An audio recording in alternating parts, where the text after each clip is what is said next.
You okay, Artie? Artie's having trouble. Yeah, I'm having a bad day. I don't know what it is. I slept last night, but I'm not healthy right now. Can't believe that. You seem healthy. No, our inspector put me in a shit mood about health. I bet you think you now have cancer or something. No, I'm honestly, I got like a pain right here. Let me see. Like right here where your liver is. You're always worried about your liver. Yeah. You're not drinking that much, are you? Oh. I don't know. Oh, what, you've been on a binge? No, I'm not on a binge. I just, I don't know. I feel terrible. I don't feel healthy. I feel awful. I gotta lose some weight. I gotta fly tomorrow again. Oh, here we go. Where are you going tomorrow? I'm gonna go down to Miami. Thank God I go to Miami. But I was gonna say that's a terrible thing. You gotta go to Miami. I go down there to work. You're so miserable. I mean, why are you doing so many gigs? I'm gonna go down here. What am I gonna do? Enough go with to the the set of Marley and Me and watch Jennifer Aniston and Owen Wilson kiss? I'm gonna sleep in my fucking dark apartment all day because I'm tired. Well, what's wrong with that? Maybe Nothing. get out and have some sun and warm up. Yeah, but I don't want to go in the sun. Why do you think we have Benji here? You know he's your future liver. We're just farming his liver until it's ready for you. I follow those stories a lot about the... I want to get to the front of the liver line. Is this one of those days where you think you're dying?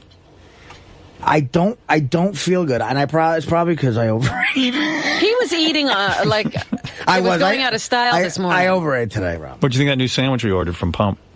I liked it. You know what? I got the same thing you got yesterday. It fell apart on me. The same exact thing. Yeah. Did it hold together better for you today, Howard? Yeah. But I got it. I got it in my mouth. I got it up in my mouth. Yeah. And maybe you're just too full right now. I had 2 cupcakes. You think you have gas? Look at the stains all over your shirt. It looks like from all your eating. It's a mustard stain. Where's that from? Wow. That's from that sandwich we ordered. The sandwich. Yeah. Artie spilled it on himself. You can see what Artie ate. Just look at his shirt. You need an enema. Do what Robin does. I think I do. People tell me to get a colonic, and I'll feel better. Now, what did Imagine you have? Imagine what will come out of you. Oh, my goodness. What did you have first thing this morning? I'm like that rookie Pete Rose card I lost. Huh? What did you have first thing this morning? Yeah, what were you shoveling in there? I had, it's terrible. I woke up, here's what happened. This is why today started bad for me, because I woke up at 4 o'clock, and I couldn't go back to sleep, and I get up at 4:45. So I went in and I started watching the John Adams thing on demand, and I had 2 pieces of pizza left over from last night, cold. Oh. And I couldn't fucking resist it, and I ate 2 pieces of cold pizza with like 3 fucking huge glasses of Coke.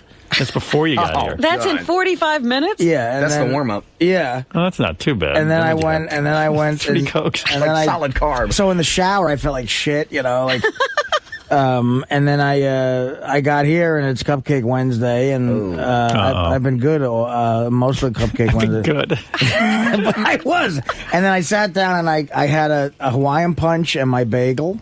Oh, is that what you were eating? Yeah. And you had already had a cupcake, too? No. And then I had a cupcake. So you finished off the bagel with a cupcake. Right, exactly. I had you washed down the bagel with the cupcake. Mm-hmm. Yeah. How many cupcakes did you eat so far? I had 2 of them. And they're big, though. They're huge. They're enormous. And I had my... They're the size of 5 cupcakes. Let me just tell people that. Yeah. And I had my cake, my cupcake, which is fighting AIDS.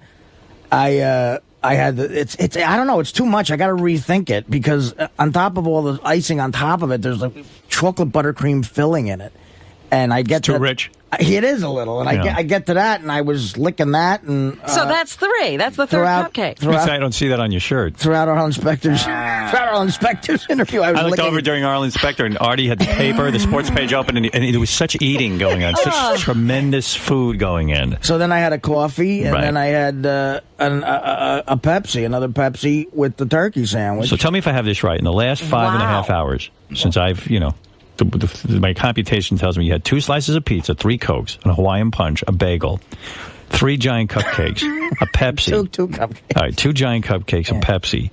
Then the sandwich. And a third cupcake he just licked, apparently. And another soda, 4 sodas. 4 sodas. That's just in 5 hours. And you get the whole rest of the day to go. I honestly don't... I would guess that's 10,000 calories. No, easily. Not. Of course it is. It is not. The 3 10,000 calories. Are you serious? How many calories do you think there are in a Coke? There's and you have giant size. How many calories?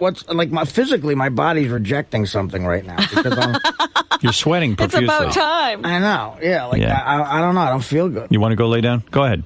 I'll finish up the news. Go ahead. You don't look good, and you're sweating. No, I just gotta lay. I can't. Look in the monitor. Look at the side of your head. I know. Whatever. Anybody who would live up to that scrutiny? Look at the side of your head. But Artie, you're not doing anything. You're sweating. You're like Benji. I know. I'm stressed though because I can't get fucking comfortable in this chair. I'm trying to get comfortable. You're very heavy right now. That's why you might be over 300. I know, He might have just eaten himself over 300 in the last 4 hours. You might have just tipped the scale. That's what. Do you want us to get a bigger chair for you? Is that what you're saying? No, I'm trying to lay down and get the mic next to my mouth, but I can't. You want to get a bed in here? Do you want to do the show from a bed? No. Is that what you're saying? Because you're practically in bed right now. He's going to fall and hit his head. No. You can't lean back in that chair like that. What does he lay on the couch? I'll get him Lay on the couch and I'll get you some headphones. Go ahead. No, this is fine. Dude. All right, look at me. No, I'm actually all right. All right. What? Go lay on the couch. No, I'm okay. You know it's funny Howard. when you fall asleep. Yeah, I know, but I'm not going to lay. I'm going to lay right in front of you on a couch. We'll wake you up with the air horn. It's funny. No. Go ahead. You bang your head. Anybody got a blanket? No, Ben, you know do you have a what? blanket? Today's the one day where I agree with you. I ate too much. All right. Do you get gas? Yeah, I'm in bad shape right now. You want to go lay down? Like, I feel like my arteries are hardening. You want to go take a dump? Get it out? See, that's the thing. No, right now I can't shit. Maybe if you stand up, the gravity will pull it out of you. And I have to, oh, God, I gotta cancel the rest of my day. What did you have planned? What'd you have? I was going to write the book, but I can't do this. You can't do that That today. poor book. You're in no condition to do your book today. I got to call the poor kid and say, don't come again. I do that every day to him. How far are you in the book? How many pages? Actually, we're doing all right. Yeah? Yeah, but I don't know. You need to make a nap. You need nap time today. Right, I got the tryptophan from the turkey again. Tryptophan? All right, let Robin do the news. So, yeah, let's go. Come on, let's wrap it Ralph up. thinks he knows what's wrong. What is it, Ralph? My favorite line of the show today is Artie saying he might have overate. I might have overeaten. No, you overeat. It was all complete shit. There was nothing. It was all carbs. No, he had one good sandwich in The there. pub sandwich is good. I get him the sandwich. Oh, by the time that sandwich went down the gullet, it was poisoned. You know what You I think did? that- do you Here's think what the 10 happened. Here's sodas- what happened to me yesterday. What happened? Did you have stress? I had to go and meet a friend of mine, and Everything gets you over the edge. What happened? What happened? I told the kid to fucking be there on time, and he wasn't, and I was next to this Wendy's for like an hour, and That's not fair. I went and I got. I'm so Is sorry. every place you meet near fast food? Well, there's pretty much fast food everywhere, so. Yeah, in Jersey. Artie's surrounded. By the way, because Artie is in the reclining position, I'm talking to Artie's bald spot. I can't tell you. Is he laying down? He's laying down, and the back of his head is like. Well, you never facing- look at me when we talk. I'm looking at you now, and all I'm seeing is the back of your head. I'm all right. Artie, you're Walter Hudson. No, I'm not. I Kind just. of looking Walter Hudson-ish right He's now. trying to recline in that chair as much as he I'm going to put a can. Santa hat on him and take a picture. So I had a Wendy's triple, which is the worst. Do you want John Hine to take your blood sugar No. right now? Blood sugar. No, Blood sugar. No. Come on, we gotta know. I bet it's all- I it's don't an want. all-time high. It's an inaccurate reading. Hey, Howard. What? I'm looking online. I'm on a thing called SeriousEats.com. They're saying that one of the Crumbs cupcakes is the equivalent of 3 slices of pizza. So, how many calories? A slice of pizza It is doesn't say 613. calories. It just says All right, slice of So- pizza is 613 So calories. a Is that cupcake would right? be 1,800 calories. No. So, Artie, so he's had 3. No. You've So- had 1 million calories. I- Wait, so that's let's- two. He's Because I've been almost trying had to figure 6,000 calories right there. Because a can of Coke is like 100 calories per can. So has he had 4 cans? Yeah, it's 400 Okay, so calories. that's 400 calories. He had getting a sicker. couple slices of pizza. That would be 1,800 calories. How many cupcakes? 3. 3 cupcakes. Two. 2, and then he You licked just the licked icing. the other He one. licked it. No, two. Okay, so Wait, and Artie, what else did you have at Wendy's besides that triple? I had fries and a Wendy's Frosty. Oh, boy. Man. That Frosty is like eating ice cream. And was that it for the night, or It's did so you- fucking good. what else is did he good. have today? No, I had a chicken parmesan and pizza. Oh, my God. Chicken parmesan and pizza. He had the same thing Don DeLuise Chicken, had. so that has the cheese. Right. And again, it's another carb. I mean, he had the chicken, which is protein, but the carbs are killing him. And you know with chicken parmesan, you can barely find the chicken. It's all bready. Really? No, I mean Breading sometimes and you can cheese. get a good slice of chicken, but if you're eating it, Damn. Oh, please. It's all breading and then cheese and then on bread. It's like... No. It wasn't a sandwich. I just got it in a plate. Yeah, but you ate it with pizza. Well, good man. Yeah. Hey, can I ask a question? Just this morning is 6,000 calories. I thought you had it on the bread. I didn't realize you were watching yourself. And I'm sure it's like gigantic. All right, whatever. You can make leave fun him of me all you alone. want. I'm sorry. So, I don't have the greatest eating habits. When you said And I do think he suffers from metabolic syndrome. What is that? What Robin Well, has. your waist is larger than your hips. That's one of the signs. right. You mean the waist, my human waist is larger than my hips? I think so, isn't it? Thank you, Ralph. Oh, Yeah. man, you got a problem on your hands. Yeah. Hey, Howard. You mean the waist? What?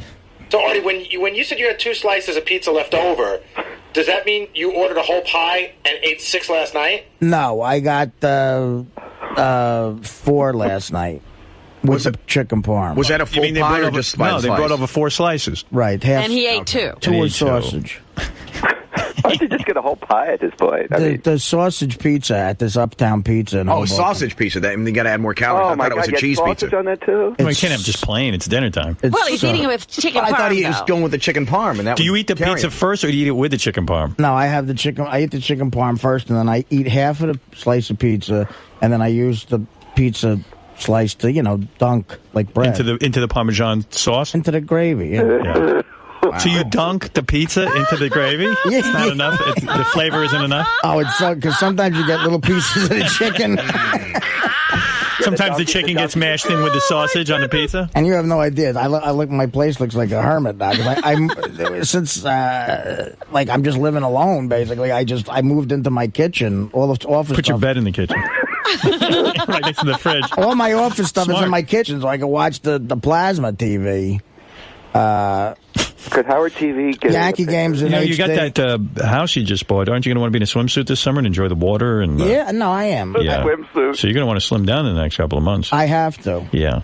I got to do something. Well, you're on the right track, I can't Artie. keep living. Well, he could have ordered a whole pie. He didn't. No, I'm saying I can't. Like right now, I can't get through work. This is torture. Is the apartment littered in pizza boxes? Yes. Oh. Your mom's not in there cleaning for you? No, I don't know. The Mexican comes. So why doesn't she clean it? Well, she now she's got to come twice a day. You should just start shitting on the floor, see if the Mexican woman will clean Like it. Bigfoot. Yeah, just see who cleans it. Christ. An apartment covered in feces. See what you can do to get her to quit. Here, look. Here's the cupcake. Here, this will be on the website. I think the Crumbs Vanilla Cupcake at left has 780 calories and nearly 36 grams of fat. The fat. 36 grams of fat. I Yeah, don't eat that in a day. 780 calories. So he had 2 of those already. Right. So Wow. That's 1,800 calories. And you think you might have overate? No, the cupcakes are what did it. Oh, yeah, it was the cupcakes. It wasn't. all right, thank you, Ralph. Leave him alone. I'm sorry. I was trying to digest. You can I'm see. sorry. All right. I'm sorry, Artie. I also need a haircut. Oh, yeah, that's the least of your worries. He does. It's a little unkempt. I'm going down to Miami, and it's going to be all hot down there. Yeah, haircut will help, Artie. That'll bring you. All right, thank you, Ralph. Hey, Howard, if you want, Yeah. the television show, just put a recliner in the band area for Artie.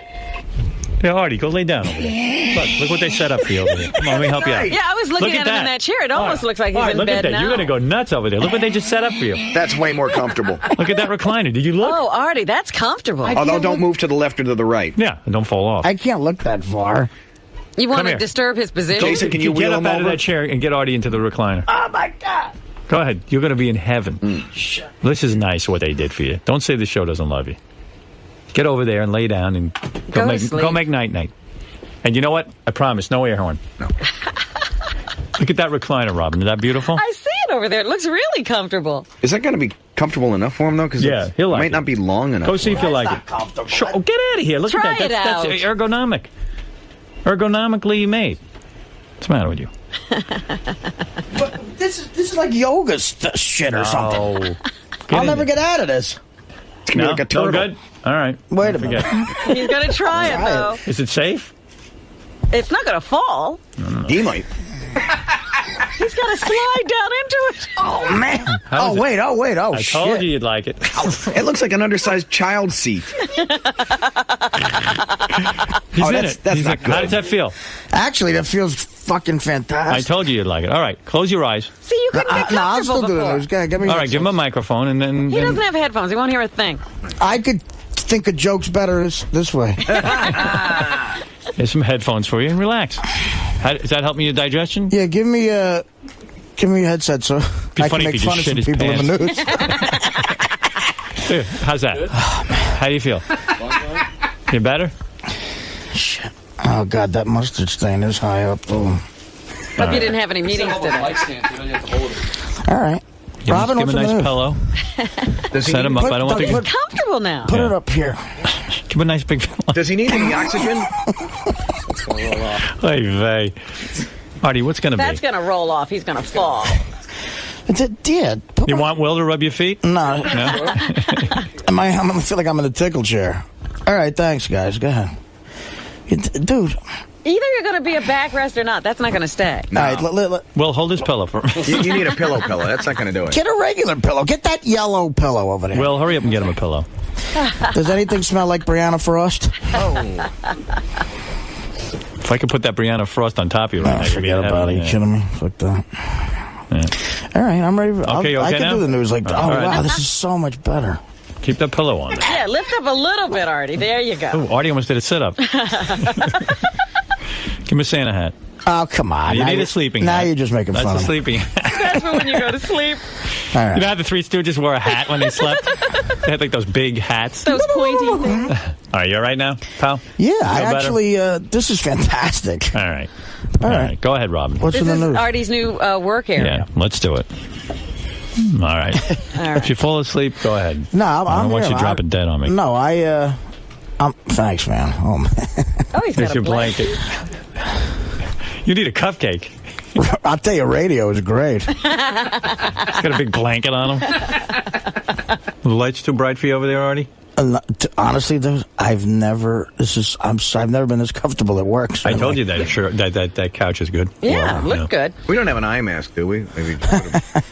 Yeah, the lights might be too bright. Yeah, the cupcake. Nah, see, I can't. That's the thing. I would love to eat. It's going to be at least a half an hour before I could eat. Oh, my Good for you. I like your willpower. It's like swimming. He just turned down a cupcake, Rob. Yes, Yeah, that's good. He must be in pain. Kristen Davis of, they have you seen some of the publicity that the girls from Sex and the City I don't believe it's her. are doing?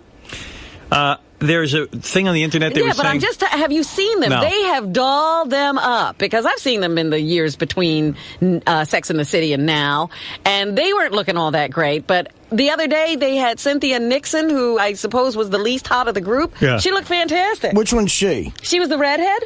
Yeah. The one looks like Bozo. Who's dating a chick who looks like Danny Bonaducci?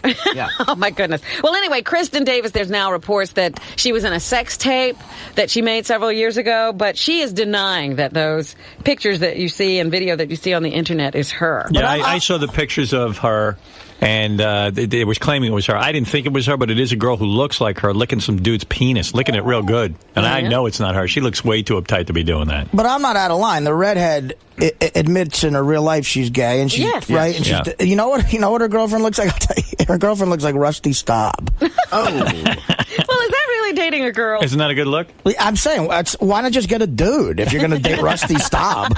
But that ad campaign for that movie is going to be so sickening. They're going to be all over the fucking place. Oh. They already released, they say that Sarah Jessica Parker has made $25 million since leaving Sex and the City. How so?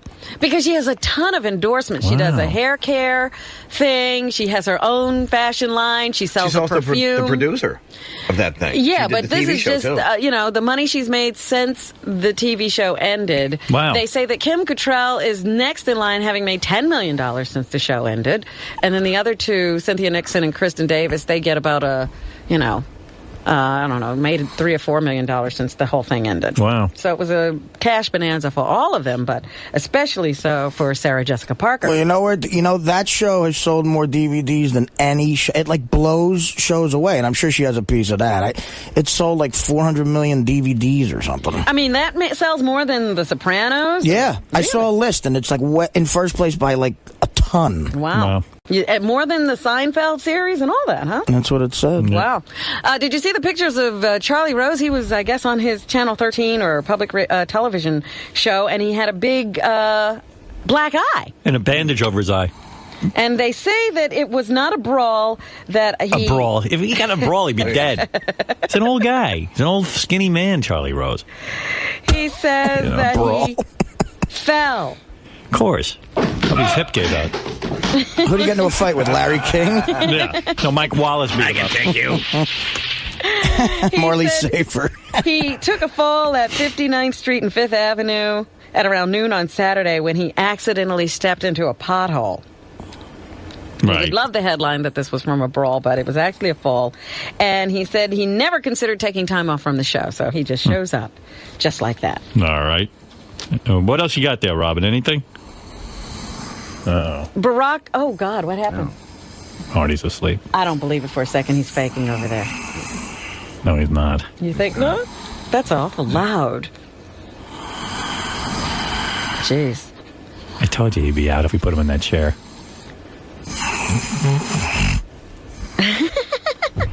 You think that's fake? Sorry. Oh, he just moved. He woke His hat himself woke up. him Artie, you don't have anything to say about that story? I heard...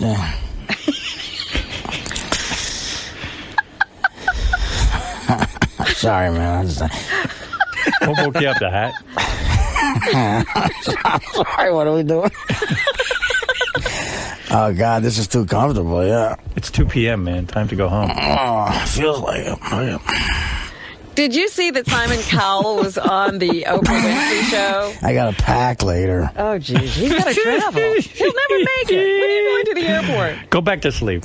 I'll handle the Tomorrow rest I got to go to the fucking airport. Oh, it's tomorrow. He's Okay. going back tomorrow. What did you say? Oprah Winfrey. She had Simon Cowell on the other day. Right. Some of the things he said really shocked me. I mean, everybody's already upset with Ryan Seacrest and his level of success. But he says that Ryan has a dressing room on the second floor of wherever they shoot that thing because he doesn't like to associate with anyone else. Probably, though. You know, I mean, the guy does do a radio show in the morning and then goes over and does that, I'm sure. Oh, you're going to justify it. I mean, I can't believe I'm defending that fucking asshole, but the fact of the matter is the dude...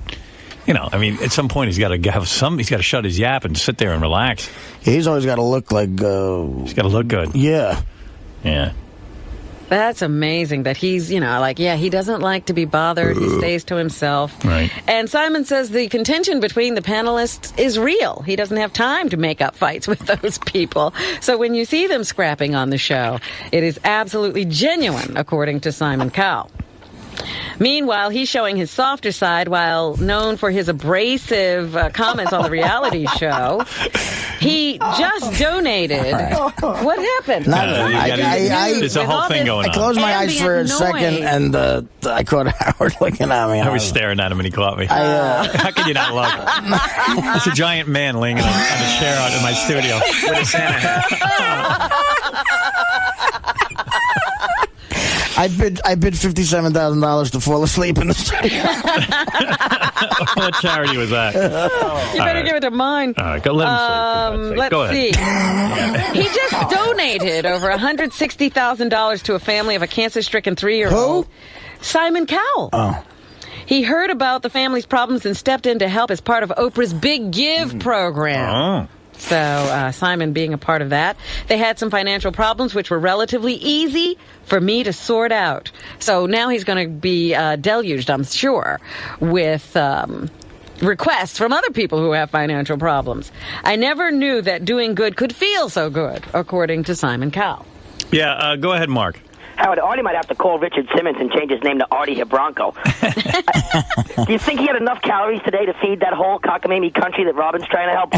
What is that country, Robin? Eritrea. Eritrea. Tell Zabibi to cut over here. I think Groucho Marx used to be the president of that country, Eritrea. But, you know... Victory is ours. It's true. Everything Artie ate could feed Robin's kids. In a minute, why don't we make Artie's microphone pedal operated? Like everything in Artie's life, make it pedal operated. I would donate one of everything I ate to Zabibi. I thank you. Isn't that her name? What's her name, Robin? Zabiba. Oh, I'm sorry. Oh, I'm so off with Zabibi. Zabiba. How do you pronounce that country, Robin? Eritrea. And you're on the air. Hi, I just have a comment about Artie, or I guess it's more of a question. I'm just trying to find out when is he going to stop fooling around and get serious about his weight? I mean, he is. All right, I'll ask him. Let's find out. Artie, when are you going to stop fooling around and get serious about your weight? Well, no, she's right. She's right. I have to do something. This weekend in Miami, I'm going to start like jogging on the beach and stuff. Stop it. You're kidding around. I mean, this is... No, this weekend he's starting. He's kidding you. He's kidding all of us. I mean, he's making me think he's retarded. I mean, What would you... I'm not retarded. I just, like 90% of this country, I have a problem with my glands. He suffers from a metabolism issue as well. He does not suffer from metabolism. Well, what do you want me to do, Ann? Well, listen, I just... Should we put him away? No, and I love Artie. I've seen his shows a couple times, and I think he's fantastic. But when I sit and listen to the cupcakes and the chicken parm and all those things... What happened? You threw up? Billy, you're on the air. I mean, let's go to Chris. Chris, go ahead. Hello? Yes, Chris. I don't get it, Howard. I don't know what you're doing. You've been doing this shit for 30 years. Did anybody ever pull a couch out for you and let you sit back and put your feet up? What the fuck? This guy's doing this shit 8 years, and he ain't all that great, and he's getting all this special treatment. 7 years. Shit. 7 years. The guy looks like he's going to pass out. He ate something bad today, and it didn't agree with him. Yes, sir. Let me just... Sir, eats something bad every day. Any other person who felt like me right now would ask to leave. I figured out a way to stay. Right, he would have taken sick time. Ralph, go ahead. I just wanted to let you know I went back and rewound, and I timed it from when Artie last spoke to when he passed out sleeping. Yes. It was 19 seconds. Wow. Now, have you ever in your life been able to be talking to somebody and then fall asleep within 19 seconds? Well, he was very, very tired. Artie. Well, you got to... Like, Ralph, people fall asleep at some point, you know. You were just talking like 5 seconds ago, and then you're not out. This is bad, Artie. I'm just tired. That's all. Absolutely. I saw they were talking about this kind of stuff on 60 Minutes this Sunday, and they said in the process of slapping yourself in the face to try to wake up, you could fall asleep. All right, Death, you're on the air. Go ahead. Yes, I wanted to meet Artie a couple hours from now at his apartment in his bathroom. I have a rectal aneurysm planned for him. Thank you, Death. In the bathroom? Death wants to meet you in a few hours in the bathroom. I'll be in the kitchen. Let's go to Chris. Chris, you're on the air. Hey, now. Hey, now. Hey, listen, I'm calling with a medical school down in Atlanta, Georgia. I work for the former United States Surgeon General, David Thatcher. He put out the only report on overweight and obesity, and I'll be the first to say this is radio gold. I had to pull over at one point when Artie was given the menu of the crap that he was eating. But let me just tell you, if you guys don't do something quick, and I'm talking about a serious intervention, I mean, it's clear that he's an addict, and whether it's in drugs, alcohol, food, whatever. We know. We're trying. I don't know what to do. Artie's got to want it too. Did we get Dr. Drew in here? We might get Dr. Drew in again. Jim, Thanks, go ahead. Ironside. All right, Jim, you're on the air quickly because I got to get done with this show, and Robin needs to finish. Oh, my God. Yeah. That's fucking hilarious. Artie, when you go down to Miami, Yeah.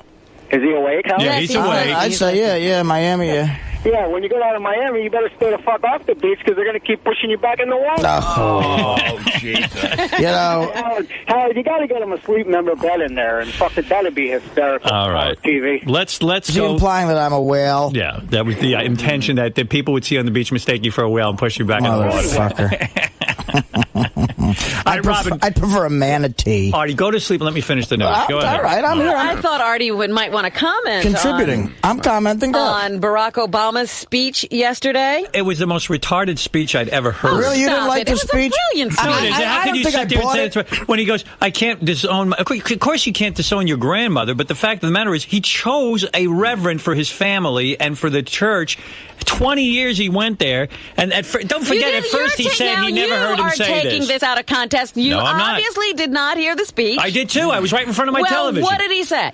He made the point that he can't disown his white grandmother, and he can't disown the Reverend Wright, because these are people who made comments. He said his grandmother made racist comments. I think she used the N-word or something. Well, she not only called people names, but she told him, I am afraid of black men when I see them walking down the street. So he says, well, I'm not responsible. Well, he didn't choose his grandmother. He chose the Reverend Wright. But you're missing his point. No, I'm not. His point is that we can no longer keep just throwing people out of our lives. We have to heal what has gone on in this nation. No, you can't throw people out of your lives. That's like saying he said the man was like family to him. I'm going to go to Klan meetings, but don't be mad at me for supporting the Klan. No. He didn't say I support the Klan. He says there are issues that Reverend Wright reveals about what, a segment of the population feels in this country. He's the Reverend. You don't support him financially, and that's what he did. Look, it's wrong, and he didn't address it. listen to what he said, and he made a great deal of sense. You want to keep things the way they are. He is talking about healing everything that has gone on in this country. Okay, I see that Reverend was really all about healing. No, the Reverend was not. And I said myself, he should have had this discussion with the minister long ago. But he didn't. He is right now. I don't care.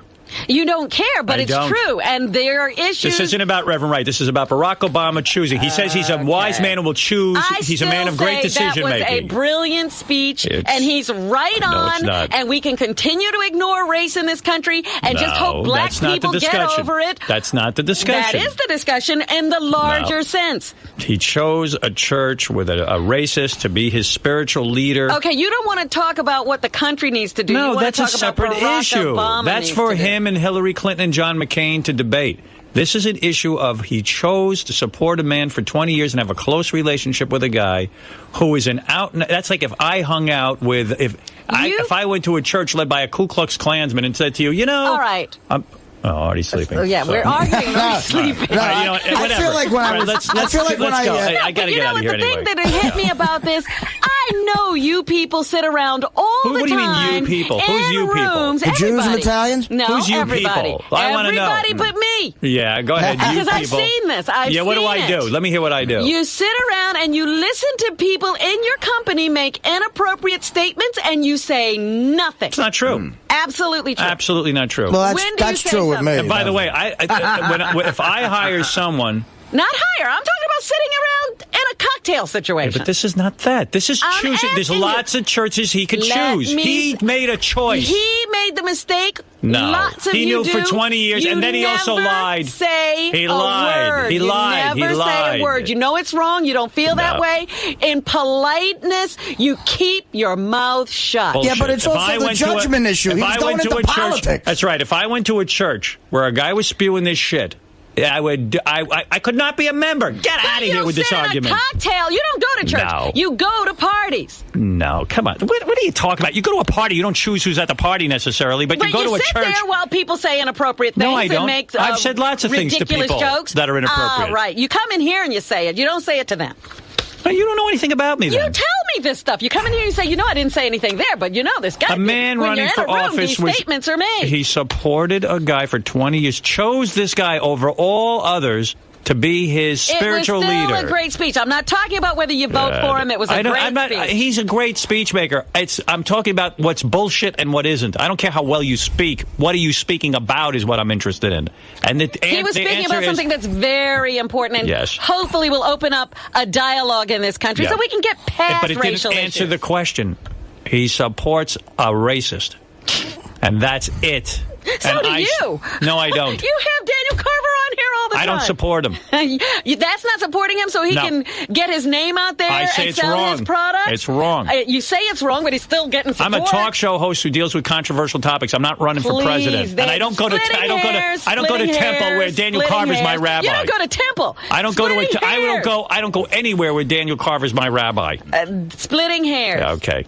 Split your own hair. He gets to a lot more people on here than he could in a church pulpit. So what? I'm not running for office, and I am not the person who is sitting there. I'm just saying it was a great speech. You said it was a retarded speech.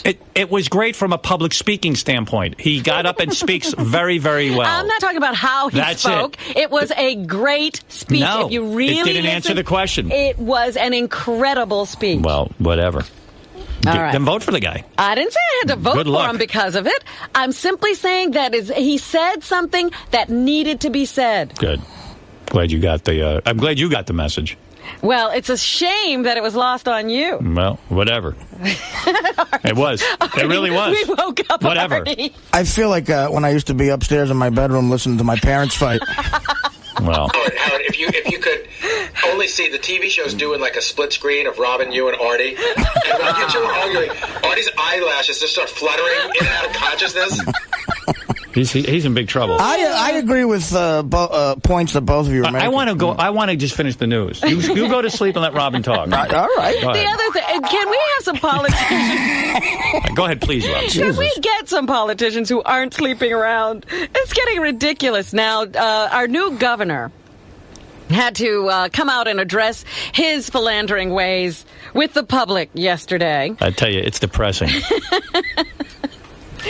Also, the McGreevy divorce gets uglier and uglier. What a creepy guy he is, huh? Yesterday, or the day before, I told you that Mrs. McGreevy had now been accused of participating in threesomes with her husband and a driver.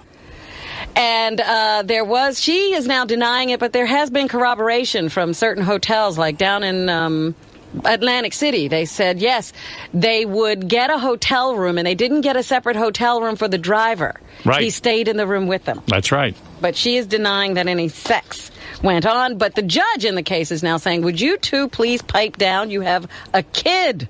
And this is getting very messy and ugly, and it's going to affect her. Nobody seems to care about the child. Well, there you go. Yep, that's what's happening. All right, folks. Robin, let's hope Artie gets some sleep. How are you going to get him up? That's the question. All right, I'll got an hour to kill, so I'll get up. The guys are saying, Howard, we should watch Artie get up. Getting up will be good. You want me to get up? Can you get out of that chair? Don't get You up. can roll out of it. All right. Ooh. Wait, give him a second. He can't get up. Universal Amphitheater, April 5th. He'll be up by then. Your whole asshole is sticking out. He can't get out of it. He got on the floor. Nobody can get out. You gotta lose weight. That's it. You couldn't get out of that chair. Yeah, but look at it. Who could get out of that chair? Me. No. No, it's a hard chair. Yoga yesterday. I can do that. I can get out of it. You got to lose weight. I do. No, listen, we're having fun here. Yeah, and but this is crazy. All right, you know what you got. I agree with Go Andy home and do it before. You run home to Jersey. For Artie, because it seems like these little instances pop up, but it never seems to correct itself, or he never makes the attempt. You know what? I don't know what it's going to take for Artie, and that's a concern of mine. Like, I know Artie's going to do what Artie's going to do, and knock wood or metal or whatever the fuck this is. It's like I hope he goes for a lot of years, for a long time. But like I say, I worry about the dude. Because we keep revisiting. I feel like we've done this before. Yeah, I've been there, done that, and it's almost like, okay, how long is this going to go on before, either the other cannoli drops or whatever. It's right. Like something's going to, hopefully it won't be like an incident where he ends up in the hospital or something like that, because, like, I'm telling you, you go back and you watch a videotape, on one hand, it's very humorous, but listening to it, it's like you hear the breathing and stuff like that, and it sounds like a guy who's like, he sounds like the guy who was married to Anna Nicole Smith.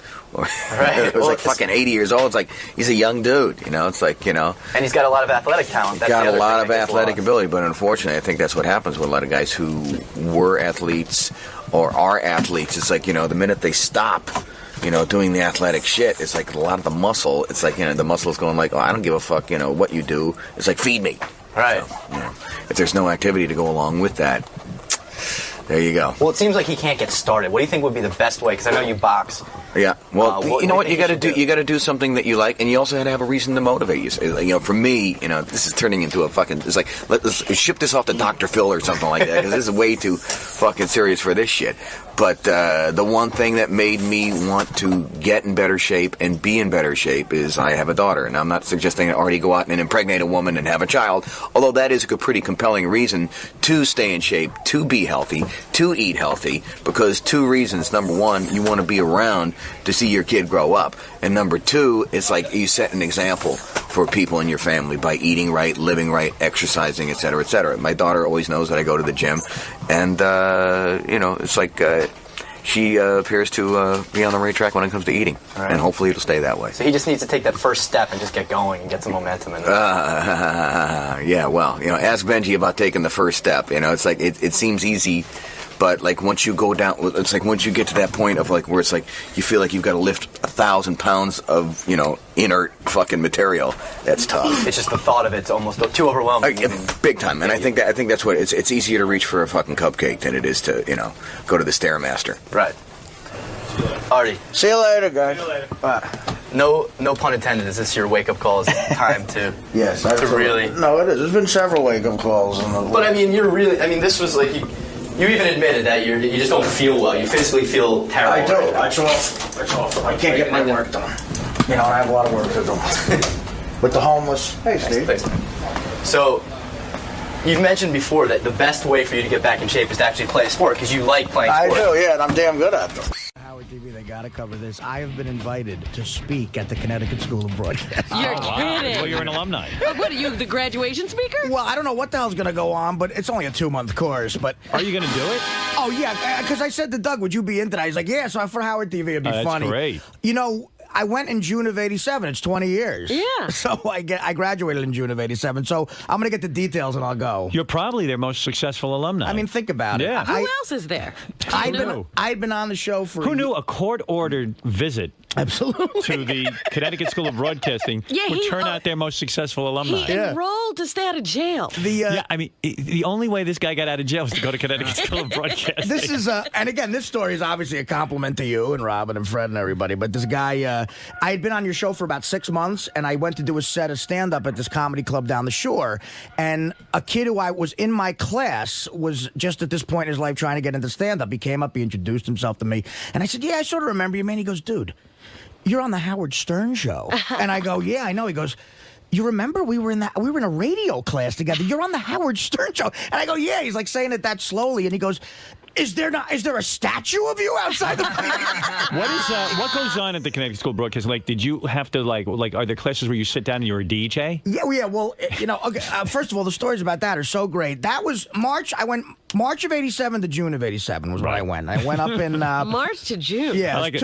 School that takes 3 months. 2-month course. Yeah, and it was when my old man was laying there paralyzed, and I would take his work van, because I would hang antennas every once in a while too behind my mother's back to make money. She didn't know I was climbing roofs. Oh but my goodness! I used that to get there, and it was basically it's a great school. They do a great job, but you're in class with people who want to be technical and on-air talent. Why did the judge decide that you needed to go to? The judge didn't. The lawyer, my probation officer, did. Oh God, you want to talk about my videotaping sections of my life? But I got convicted. You know, I got arrested and convicted, and they put me on probation. And my probation officer. Which charge was this? Was this coke? No. This was when attempted bank robbery. Oh, okay. It all goes back to the bank. It got dropped to a misdemeanor disorderly conduct. So I get a year. I get a year probation. No, I think I got 2 years probation. What a life! That poor mother of yours deserves a mink coat. And if she looks as good as she does, she should be. Believe me, she's got enough. Don't worry about it. Yeah, he takes care of her. So I go to a probation office, black guy in Newark, and I'm in line with all the other people, just a bunch of losers. You have to sit in that room and wait to be Oh, bunch God. of losers. That's happened 3 other times, which I fit right in. Yeah. It happened 3 other times. So they give me my community service. My community service was cleaning up, rappers outside the Union County Courthouse. You had that stick? In Elizabeth. I had an orange vest, the loser orange vest, and a fucking stick. And my buddies, my sadistic friends, would come by and throw White Castle wrappers all over the lawn and go, loser, pick that up. Like they would throw Howard, they would throw double cheeseburgers at me. And the maintenance guys, the janitors who all had attitudes like Scott the engineer, only worse. Right. Union guys, I'm free work. They don't have to work. Like you're doing this, you're doing that. And the first day of work, they boss you around, the janitors? Oh, boss me around. They tortured me. My life was in their hands. If they write a bad report, I'm fucked. Oh my goodness. And so I had to do 25 hours. The first day I show up at St. Patrick's Day, they're all loaded. It's 2:00 in the afternoon, and the foreman was this black guy. He's in charge. The head janitor was this black guy with suspenders on and freckles, and he was ossified drunk. And he had a green plastic derby on. I'd be like that. Wrapped around his neck. They all had all green and and he's looking at me and goes, "What you here for?" And I go, "I'm the community service guy." I go, "Oh shit, get outside. I'm a little fucked up right now." the picture. What time in the morning? He had one of those $2 plastic green derbies. A 3-year-old wouldn't wear. That day he was Irish. Guy, yeah. He's Irish. I love the Irish. He was Irish. Right, everybody's Irish on St. Patrick's Day. So another reason to get loaded. Guys were smoking weed and the thing. All the janitors. So now you know you broke the law just because you robbed a bank. Right, exactly. You're under their control. Well, and that's what the guy said They're to there me. to teach him. He goes, "What'd you do?" And I go, "That's a long story." And then I told him the story. He goes, "You're a crazy motherfucker." He goes, "Get outside. I'm gonna give you the stick." And he goes, "You got to get a vest." He goes, "Don't get hit by a fucking car because I'll catch shit about that." And I said, "All right." And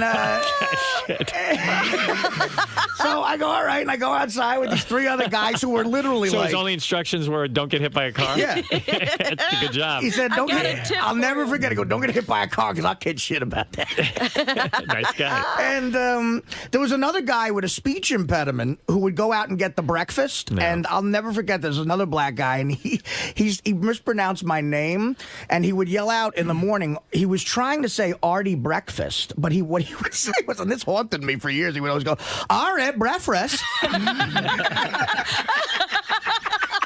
What a scene. And it's like, I don't want to laugh in his face, but like, all right, breakfast. Wow. So after the first day, I'd make the mistake of telling my fucking buddies Oh, what they I'm all doing. dropped by. Oh, they all came by, and like my friend How 70. long did that go on for? I did 25 hours. When I completed the 25 hours, I had to go back to the probation officer.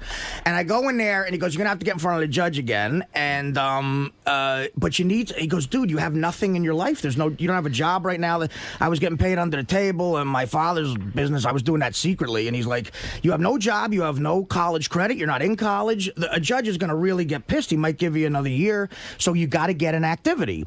And, as a big fan of this show, I heard the Connecticut School of Broadcasting. I called up, and the guy was so nice. I told him my situation with my old man. I told him I'm broke, and he gave me a scholarship. What? Wow. They were so nice to me there. So he gave So me. you got to go speak. The whole thing cost me. The whole thing was $3,000, and he gave me like $2,000. So I had to come up with another $1,000. I got like a payment plan, and I had to work it off for a few years, but it was no big deal. And the school. When you went in front of the judge, you said, "Hey, I'm going to Connecticut School of I Broadcasting." said, well, my and lawyer- they looked favorably on that. My lawyer said he's in school right now studying broadcasting, and so I would go there and the young man is really straightening out his life. The judge is thinking Northwestern University. Yeah. And you're at Columbia. One look at me, he wasn't thinking Northwestern. Broadcasting. But that was at the height. I mean, that's what I started to get into. You Young guys. man's going for higher education. That's in March of '87. March to June of '87, when I got into you guys in a way that was like, and me and about 5 of my buddies, it was crazy. I mean, we listened to you guys. It was a religion with us, and I would go in there influenced by you. I was the first generation sort of influenced by you, and I'll never forget. At the end of the course, you had to do a DJ thing on the air, right? And the whole class is listening, and there was a deep voiced DJ guy from like Connecticut, yeah. And I introduced a Run DMC record, and all I said was, there's 3 Negroes I'd like to party with. That's what I said. Right. So some people giggled and everything. The guy goes, whoa, whoa, whoa. He goes, what are you doing? Yeah. I go, I'm just trying to be funny. He goes, never say anything racial on the air. That's ridiculous. And of course I went, hey, Howard Stern does it. He's the best there is. He's my hero. He's like, listen, this came out of this guy's mouth. He goes, Listen, asshole. Howard Stern is not going to be around in a year. It's the professor. He goes, Howard Stern is a flash in the pan. He goes, he's not. I mean, come on, don't do that. You want to make a living in this business, right? So I said, yeah. So I got through. I graduated, and you go to their job placement program. There was one job available in Wyoming. Oh, right. $150 a week, and but I got a degree, and the degree helped me get out of. It's funny. I would have applied for the job in Wyoming. Yeah, that's what we did. I tried to get a job. It said DJ needed every week in Billboard magazine. Right. The same ad appears. I'm sure it's still there. They still need a DJ. DJs needed in Alaska. So I go, okay. Of course, I'll go. everything needed. Doctors, plumbers. So my dad explained to me I suck so bad that I'd probably need to travel. And I applied. I got nothing back. Nothing even from Alaska. I went to Poughkeepsie. I went to WPDH in Poughkeepsie. I applied to the Alaska radio station. I went into Camp Hill, Pennsylvania. Wow. Well, that's where I started. And they wouldn't even hire me there. Oh, my God. You know, Really, Robin? I don't know everything Camp about you. Hill was the worst. Oh, yeah? Because my sister lived there, and I figured, well, I'll live near my sister, and like for sure they're going to want me. I mean, who do they have? Meanwhile, the guys sounded pretty good. I heard the radio Yeah, they station. had some pretty professional guys there. Don't you think struggling like that just builds so much character in a way, though? Yeah, it does. But well, yes, you never struggled, and look at you. But in a way, I never struggled. I'm one of the examples of I struggled and it did nothing for my I'm character. teasing you. The funny thing is that I got a letter from a guy the other day. He goes, Dear Mr. Stern and the rest of the Howard Stern Show, my name is so-and-so. I'm a student at blah, blah, blah, and I host a show at the radio station every Friday night. And he goes, my show is the safe harbor period the FCC allocates, allowing for explicit lyrics. I forgot this guy's still on the phone, but listen to this. So the guy evidently went on the air and started doing a discussion about alternate methods of sexual protection. talked about how they could substitute saran wrap with duct tape at the base of a condom and, all kinds of weird shit like that. And he's like, hey, man, this really sucks. He goes, I got suspended, and you're my hero, and I think civil liberties have been violated as a result. Wow. There's talk of reinstating the safe harbor period at the station. There will definitely be serious limits put on what I can discuss on the air. By contacting you, I'm hoping you can find the time in your schedule to call into my show and give your opinion. This kid would hate my opinion. My opinion would be, I'd like to call this kid and go, listen, asshole. What do you think? I just got on the air and was able to say all kinds of weird shit? But you got fired from your college station. Yeah, but so take your firing. But it was original back then. I mean, this guy, what he's got to do, and the guy at the Connecticut School of Broadcasting was probably right in saying to Artie, listen, before you get in the fucking clown car, be an acrobat. I mean, get on the air, do it. Let me see you do it straight. Artie's a genuinely funny guy. Yeah, but that dude didn't recognize Artie's skill. No, believe me. That's the problem. Thank you, Robin. That was the nicest thing anyone ever. Hey, I recognized your skill. You did, brother. God bless you. All right. But people ought to try figuring out who they're talking to sometime. Because every guy at the college radio station thinks they're funny. Now they're going to get on and do the Howard Stern show. And it's like, you know what? Slow down a little bit. You can play by the rules a little bit. I told you, the guy at my broadcasting school said the one thing you need to do, Robin, is get rid of that laugh.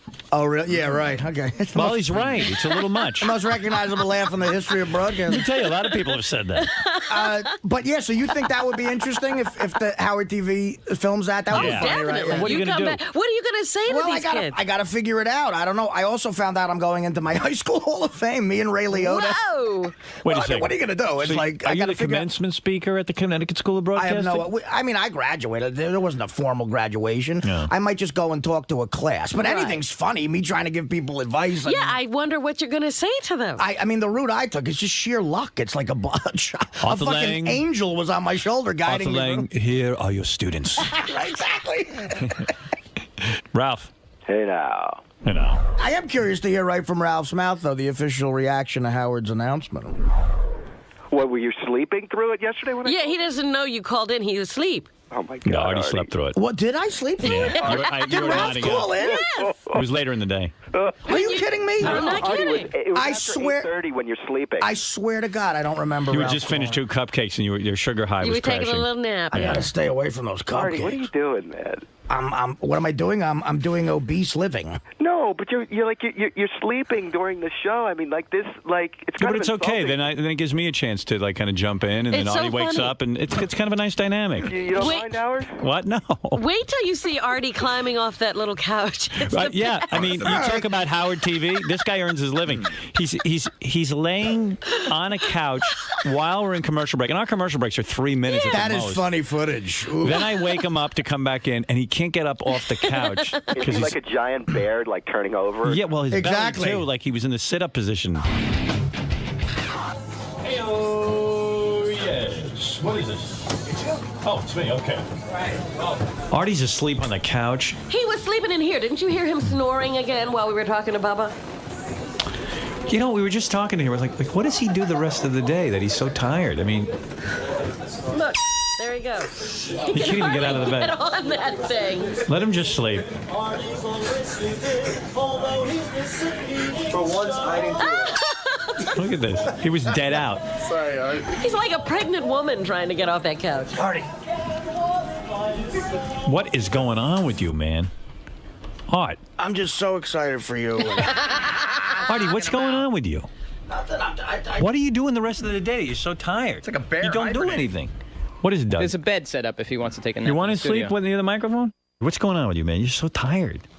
You're asleep. What'd you do yesterday? What's going on? What's this? Yesterday, Is it the cupcake thing? Because you're eating so many that they're like the sugar is bringing you up and Well, now I you're think I crashing? can't believe that. The weight has a lot to do with it. Is it the brother. weight? Man. Do you walk around all day tired like this? Yes, I'm tired. I am tired all the time. Wow. Dude, this is serious. You were out unconscious on the couch. What and, do we need to do? and even during the Ted Nugent thing, you look like you're going to pass out. There were times And I he's love breathing so loud, Look at him. Howard. I can't hear the callers. Oh, look at that. How do you disturb a guy? You guys feel sorry for deer? Look at me. We're evil. Look at Artie sleeping on the couch. He's so blissful the way he hugs that pillow. Look at him. Now watch you trying to get up. Show the part where Artie tries to get out of the couch. This is. It looks like a pregnant woman, Robin said. Now watch. All right, so he hears he has to come back in. Now watch. He's all curled up in the Bobby Watch Trin. this. Me at work. Hello. Wait, watch this. Look at you. Yeah, that's Artie at work. Time for another day. Look at this. You can't get up. Dude, you can't even get out. What is going on with you? Look, What's going on with me? Look at this. You fell back on the couch. What was that? What's going on with me? I don't know. You can't get up? Are you in pain? The schedule's rough, man. We always try to come up with new and fresh ideas. Right. And somebody, and I don't know who, and I wish I could give them the credit, said they had a good idea. That what we're going to do when I have my bachelor party is that one lucky serious listener. That was my idea. Okay. That was your idea. Okay. Are you sure you didn't do this for Richard? watch out. No, but listen to me. Maybe, but watch how it came back to bite me. So Sal sends me an email, says, I got a great idea. One lucky listener should win. They have to do something really outrageous to get to go to the bachelor party. So then someone else wrote. Doug Goodstein wrote, you know what? We should make Sal have to do something really outrageous. To get to the bachelor Because he ain't party. going to no bachelor party. So Sal's freaking out now. I'll call Richard, ask him for an idea, and I'll see what I can come up with. You know, it's a shame you would never be at my wedding. Hey, it's a shame you're getting married, so touche, cocksucker. Why do you care? What do I care? He cares a lot. I care. What do you care? Why do you care whether I get married? Well, it's not. I'm real happy for you and Beth, man, because you deserve it. Why are you so angry? I'm not angry. I'm glad you deserve it. You know, I think it's. I deserve it. I deserve You what? deserve the happiness. A life of pain? That's what you're saying I'm going to have. That's what you've been saying for 15 years. Well, I grew up on right. that. That's right. But why are you obsessed with me getting married? Well, like you've been on a mad tear. Well, like the fans say, it is hypocritical. But hey, people change, things change. You change your nose, you change your chin, you change your marriage ideas. So. I didn't change my chin. Yeah, they change the fat that's underneath right, it. Right. And so, believe me, you might need that instead of that disgusting goatee. Hey, I'm using that as an example. All right, go ahead. And you're getting married. Good for you. Good for Beth. Yeah. So why are you angry about it? You think better for Beth. I think better for the show. I was thinking of the show first. Howard's going to be miserable, locked in a prenup when there are times. Locked into a prenup? Well, she's locked in a prenup. So now, when you're in a situation. Why am I locked in if I'm in a prenup? It sounds like I'm Sounds like you're in a catbird scot-free. seat. No, Beth's locked in a prenup. So let's walk through a scenario. You get pissed off at Beth over Right. something, Out like the she doesn't. door. Like lately, you said she don't shave her twat anymore the way you like her to. She does shave her twat. But- One time she didn't shave her twat, and it turned out it was like I was off by a day. But Go ahead. that's the first sign of many. That's the first sign. She shaves her twat every day. Yeah, but you're already starting to get a little pissed. Things are starting to change the way she wants it. She wants it. Why, She that's starts- your marriage. Why are you married is what I want to ask. But You're the thing is- you clearly hate your wife. You hate family life. I don't hate how family he could life. go I love my home kids after dearly. yesterday's wrap-up show. Very easily. I call her up and go, you hear anything today? She goes, no. And I go, what's for dinner? You really hate your wife. No. No, you do. You do, Sal. No, I don't. Nope. But the thing is, I'm Should I happy. play what you said? What's that? Should I play what you say about her? Well, you can play what you want. I said it. Clearly, your anger is at her. I have anger. I think I can't communicate with my wife. So the She times. won't blow you. She won't give you sex. I understand what you're Why saying. don't you play that train sound effect? You don't feel she's in Not a bad idea. She's not in the shape you want her to be in. She's losing weight. All right, but she's still not the right But shape. she's going out more now that she's losing weight, which is kind of scary. So she's still not with you. But No. she sees him as another child in the house. She sees him as one of the other Yeah. kids. And then Sal's whole rap is like, I'm still expected to provide, but she doesn't want to give me sex. Meanwhile, you're not Like providing. his job didn't change. Hers did. Yeah. Like when And you're a fat slob. How can you tell your wife to lose weight? Dude, what are you putting this on me for? You're the one going I'm into this saying to you, you're club angry. of misery. Okay, if I'm coming into the same club as you and you're so miserable, why don't you get out? It's not that I'm completely miserable. The thing is that I have a tough time communicating with my wife. So the times that I get to talk to you and people around here, I let everything out. It's almost like therapy for But me. you don't see an enormous problem there in your life? I mean, Well, I think if I unleash that at home, obviously it could lead to a divorce, and I don't want that to happen. I mean, you hate her. No, I don't. You don't I like love her. She makes No. you, she won't even kiss you. She Yeah. doesn't want you in the bed. You were sick, and she put you in a private room Like a dog. Like, I mean, That's dude, true. you don't. There's nothing you like about the woman. Why are you with her? Name 5 things you love about her. You can't. My clothes are clean. The bed is clean. That's the a good- house that is could be a clean. And as they said yesterday, you're describing a good maid. Right, who takes care of go my good home- children. So go home and tell her I'm miserable. I want you to be happy and me to be happy. I got to end this There has to nightmare. be some changes. And do you know of any maids? Well, bring her in and talk to her. I don't know. She'll be around at home. No, she'll like another kid in the house. I mean, that's That's the way she sees it. Like I talked to her backstage at the Patchogue show, and I think she loves Sal, but at the same time she's disgusted by him in many different times, and like the pranks he does, and he's what. What? You were running around backstage, smacking people on the ass, and and it's like Going you're to the drunk. booth. Dude, when Sal gets I drunk go to the booth backstage, because I don't get any action. You know what I'm saying? Does she know you go to that? And she's okay with it? Women are grossed out by that No, shit. it's all. It's Yeah, all. you can't tell your I wife really you're don't go to doing the booths, that. Fred. I do that for the show. Come on. Okay, good. Just checking. But it just look. I've learned to deal with it. Howard, there were times in your marriage, Dude, you learned to deal with it. You're out in the open about it. You've announced it to the world that you're miserable in your life. Your life might as well be. You might as well be dead. You hate your life so much. Get out. I'm telling you as a friend. I think I'm just miserable in general. Maybe And you know. assume that No, everyone's life is going to become yours. I hope not. Describe the perfect life to you. What would your perfect life be? Single? Fucking lots of different girls? No, Married fucking lots of girls? Perfect life is like when I go to a lot of these comedy shows. I see a lot of great wives that are by their husbands and they're drinking with them and they're rubbing their back while they're talking to me. Who's and that? A lot of couples. Comedians or no, he's saying in the fans. audience. Fans. Oh, the audience. There's a lot of women who come up to me and go, look, I love my husband, and I see it, and it's really nice, and it's really nice to see a guy who, he's got those ripped up hands, and he takes care of his family, and his wife's there, and she's just supporting what he likes to do. What I like in my life is I just like maybe a little more respect. When I walk through the house, Tell her that. I get no respect. When you walk through the house, I walk through the house. First thing here is take off your shoes. Help Antonio with his homework. Wipe the kiss makeup off your cock. Chili, please. It's like any house in the Midwest. Wipe the kiss makeup off your cock. That kiss makeup on my cock has put my kids through college. You fucking Sal and I were talking off the air yesterday, and one of the things we talked about is he was telling me they're not getting any respect thing at home, and it's a weird thing because you do want your wife to support you, especially in front of the kids. So he was saying that he was talking to his kids about using foul language, right? Right. And he said to them something like, "Stop dicking around." Stop dicking around. And his wife then scolded him in front of the kids. She's like, "You have the nerve to talk to the kids like that?" And you can't undermine your husband in front of the kids. That's a right. bad thing. Yeah, that's right. But she does have a grown child, so you know what I mean? You don't know what. So I don't know whose side to take. Yeah, it's just that you're such a fuck up that she feels like she's married to a child. You know you are. You fuck up everywhere. You are. You're a fuck up, right? Why don't you just hang a fucking noose right in the middle of the place? Are you a fuck up or not? I guess to a certain degree, yeah. But all right, so she doesn't know what to do with you. Okay, so so you're not cut out for this. So get out. I don't want to get out. I'd rather have a wife who supports what I do. And but she doesn't. She's never. She gonna does. support I mean, you. she puts up with it. I guess. What can I do? She's never going to be massaging your shoulders at a comedy. As much as Never. you claim, I know. Right. Sal, as much as you claim that she's different since the marriage, you're not the guy she thought she was marrying. She says it every day. Right. You're not Prince Valiant. You took your vows, like you said. You said Vows. like, I could put up with her, but when you took the vows, you loved her. You didn't say I want to put up with this woman as best I can. And she's young and beautiful. She could find a new man like that. Let her go do it. Somebody else will be the daddy to those kids. You know what? Sal's a popular guy on the show, man. Sal can get hooked up in 2 seconds when he's Sure he single. could. And you can find chicks that have And been in there the will be apartment a or girl whatever. out there to Yes, support Sal. the real Sal. So you're attractive. Hot. Sal, I gotta tell you, You guys are worse than my friends. Me and you are very much alike, and I'm being dead serious because I think you're a funny guy. I think you're a talented guy. I think you're smart, but you're a maniac. You're a fuck up. And I am. I mean, Sal, Look you who's are. telling you that. And I am too. I realized. You know what I learned from the 4 years I was with Dana? It's the longest relationship I ever been. If I got married, eventually I would fuck up like days into the marriage, and she'd be yelling at me too, like I was a kid, because I'm a big fucking maniac. But, Now, why did you scream at me when I called you a maniac? well, because I'm allowed to do it.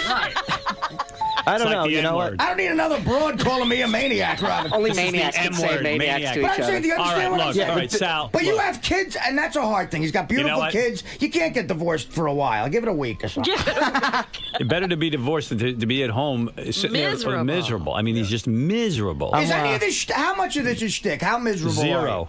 Play the clips of her yelling at What me, is Howard, that if you shtick? want. What page is that on? On your page in pink, I think. Yeah. What is this from? This is at Christmas time. I'm trying to take a family picture with my wife and the kids and the dog. Picture. Oh, this is brutal. Say cheese. Ready? Yeah, he's looking up. Look at Hold me, your look face at me. normal. Don't hold the dog's ass in the picture. We do not want to see the dog's ass. I'm not kidding. What Do I should be sound out like of a the maniac? picture. Ready? 1, 2. No, they're not ready. Stop taking the picture. They're not ready. All right. I'm taking the picture. I'm all saying cheese, cheese, cheese. Nobody's looking. Everybody looks like a mess. I mean, it's unbelievable. Yeah. My point is clear, though, right? Okay. Where's that dog? Did she go upstairs? Yeah. I thought it just pooped. I don't know when it pooped under the tree. I just found it. It had to poop sometime while we were eating, I guess. That's one. Dude, all you gotta do is... I'm holding the baby. Well, what does that mean? You can't bend your legs because you're holding the baby? Is that what that means? Explain it to me, because I'm baffled. I'm holding the baby. Imagine if I was holding the baby all day. I can't do the laundry. I'm holding the baby. Christine. I'm holding the baby. I can't wash your underwear. I'm holding the baby. I'm sorry. I can't pay the mortgage because I'm... Obviously, you went through this on the first two babies. Oh, wait a minute. Did you hear what she just said? What'd she say? Oh, did you hear? What did Back she say? that up. All right. Back that up. That was the big. worst thing I've ever heard come out of a holding the woman. baby.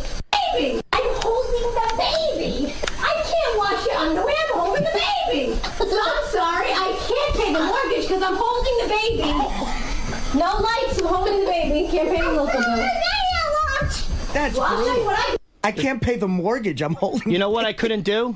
That is. She asked me to raise the shades on it, but I was just like positioned with the baby, and I just couldn't get to it. Right. And that's it. There you go. She went through a laundry So list if of all anybody the ever wants to question the shtick of my life, play Sal, that on that's a loop hurtful mode and thing. blow your brains I'm out. on your side with that. That's a hurtful thing to say. I can't pay the mortgage. All right, hold on a second. Who you on the phone with? My mother. Who? Guys, take it easy. Calm down. Everybody calm down. Calm down. Everybody calm down. All right, can you take the baby?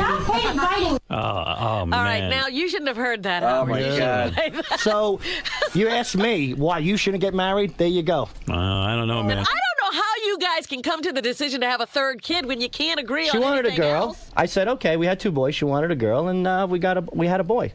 So that's fine. Good plan. Could have dressed one of the other kids like a girl. You showed her. We'll have another boy. Was there any joy in making the baby? I mean, was there any love between you two, or was it just all business? No. Look, when we do make love, it's good. You know, I mean, there are some rules and regulations. You know. Tell how the Tampa story ended. So that's it. I flip on my back and I go, "Can you finish me off?" She goes, "I'm tired. Finish yourself off." Oh. So I go, "Christine, just do what you got to do," and she did it. And surprisingly, she didn't pull away for the pouch. I'm like, wow, pretty good. Maybe we're in Tampa. Maybe there's a little bonus. And then all of a sudden, she's still holding it. And a few minutes go by, and I shrivel up in her hand. I turn around, and she's dead asleep. So that's how. So technically, I didn't get a freebie there. She just passed out. She fell asleep with your dick in her hand. It's pretty bad. It's pretty bad. I'm sorry. I'm sorry for you too. There's the good and the bad, and you make the best of it. But as a man, Howard, who hasn't been married, I'm just trying to let you know, hey, maybe you should think about it a little bit more. That's my point. As a man who hasn't been married. Well, for 20 years. I mean, a man who has an opportunity not to get married again. Excuse me. Right. Maybe you should reevaluate. All right, But, I'm going to think about But if what you're you happy, said. you're happy. All right, That's thank it. you. There you go. All right, goodbye. It is. I mean, marriages look like a horror show on the show. Well, Will said yesterday that he took a long time to propose to his girlfriend because of all the horror stories he hears around here. Yeah, well, maybe he's right. That's pretty horrible. A guy coming into his own little pouch that he makes. That's kooky. I mean, that's just as bad as it gets. So, yeah, there's no point in staying in something like that. No. I'll just come on myself. I don't need you there. Right. If I can buy you a plane ticket. If you fall asleep jerking me off, it's over. Yeah. It's over. Fuck. And no hard feelings. Just listen, you're not into it. The strangest thing about their relationship is Sal seems to know about everything to make it right. So just take that action and try to make it right. He knows exactly what the perfect marriage is, but he does nothing But it would to... mean her not being repulsed by him. And then some of the stuff she asks him is ridiculous. Like, a guy comes home from work. Why does he have to take off his shoes the second he walks in his house? It's his house. He should be able to walk in. That's the way I see it, anyway. And that's why I'm single. What is it? Yeah. There's a lot of... Right, yeah, what's up? There's a lot of weird things that goes on in the halls, So Benji just went on like this weird tear and it started tickling everyone, and he tickled Artie, but Artie was sort of he let him do it. Doug, I gotta move on. Oh, it's such a funny video.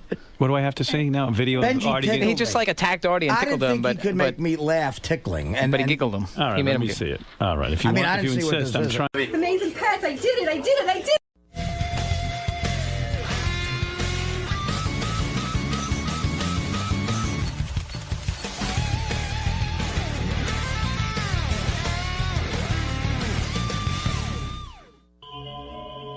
Here today, I'm going to take a test to see how stupid I am. I mean, I think all they had to do was call me, and I could have answered that, but what's next? I walk in the studio and a machine kicks me in the balls? I mean, what else is going? This man's smarter than me. So, Bob, what kind of test are they going to give you today? I don't know. It's like an IQ. They're going to find out what level I'm at as a human being. Like, what grade? Yeah. I mean, I'm street smart. I don't give a fuck what the test says. It doesn't matter.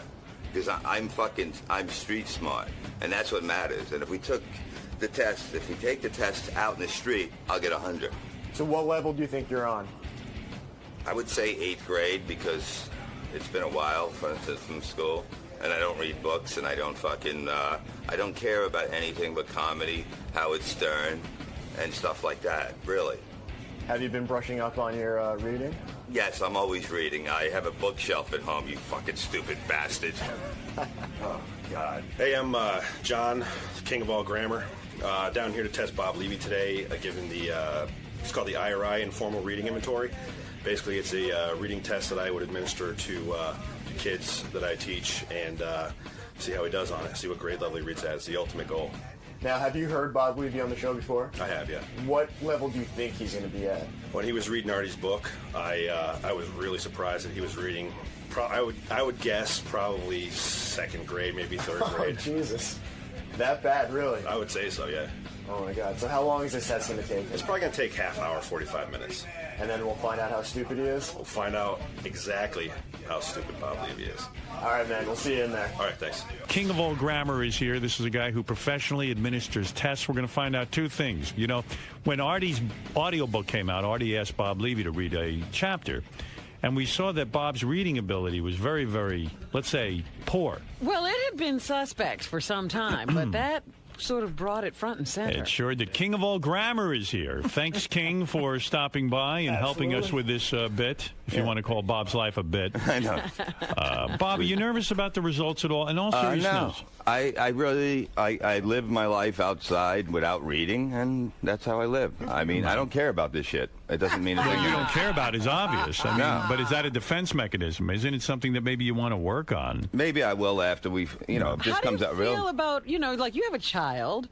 Yeah. Do you want him to live a life without No, reading I told him stay in school. I said, I got lucky. You will not get lucky. What do you think happened to you?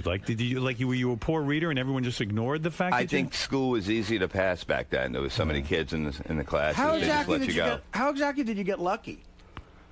I don't have to work with you anymore. Oh, is that true? We're not working again? Is it true you're trying to have a baby now with the new wife? Yes. Why would you do that? I know you're low on money. You're like the octo mom. Why am I low? Everybody, I'm low on money. I live in the basement. I mean, where the fuck you you guys perpetuate all that? You say that. That was 3 years ago. Are you doing better? I'm doing better. I live in a nice place. Yeah. I'm doing good. And she wants to have a kid. I dropped one in last night. Hopefully, it took. Oh, are you having trouble conceiving? No, we only tried for 2 months now. She's got this kit and all that shit. They go by. And what does the kit tell you? It says that she's ovulating or whatever. She's what? Ovulating. Ovulating? That was one of the words on the test. Oh, is it? Ovulating? All right. Well, Bob, it's time to find out. Now, you should be able to pass a reading test to become a father, I think. King of all grammar, what is Not this? really. What is this reading test? You give this to elementary school kids? I do. You do. All right. Yeah. That's what you do professionally. Right. So he should have just whizzed through this. I did whiz through it. It didn't take him long. He whizzed on it. All right. So we understand we're going to find out 2 things about Bob's ability right now. We're going to find out not only what his reading level is, but also his comprehension level. Not only his ability to say the words and read them, but really what he understands. And we took a I don't think guess. he understands what you're saying. Do you want to hear the tape first, Howard? Yeah, I do want to hear the tape. Okay, All right, here is Bob taking the test. So here's how it goes. Go to Gary, page 1. right. Okay, the first thing it's on the far right-hand side. Okay, the first thing is just Bob reading words, not paragraphs or phrases, just words. Here is King of all grammar administering the test as Bob reads words. Let's find out. Pianismo.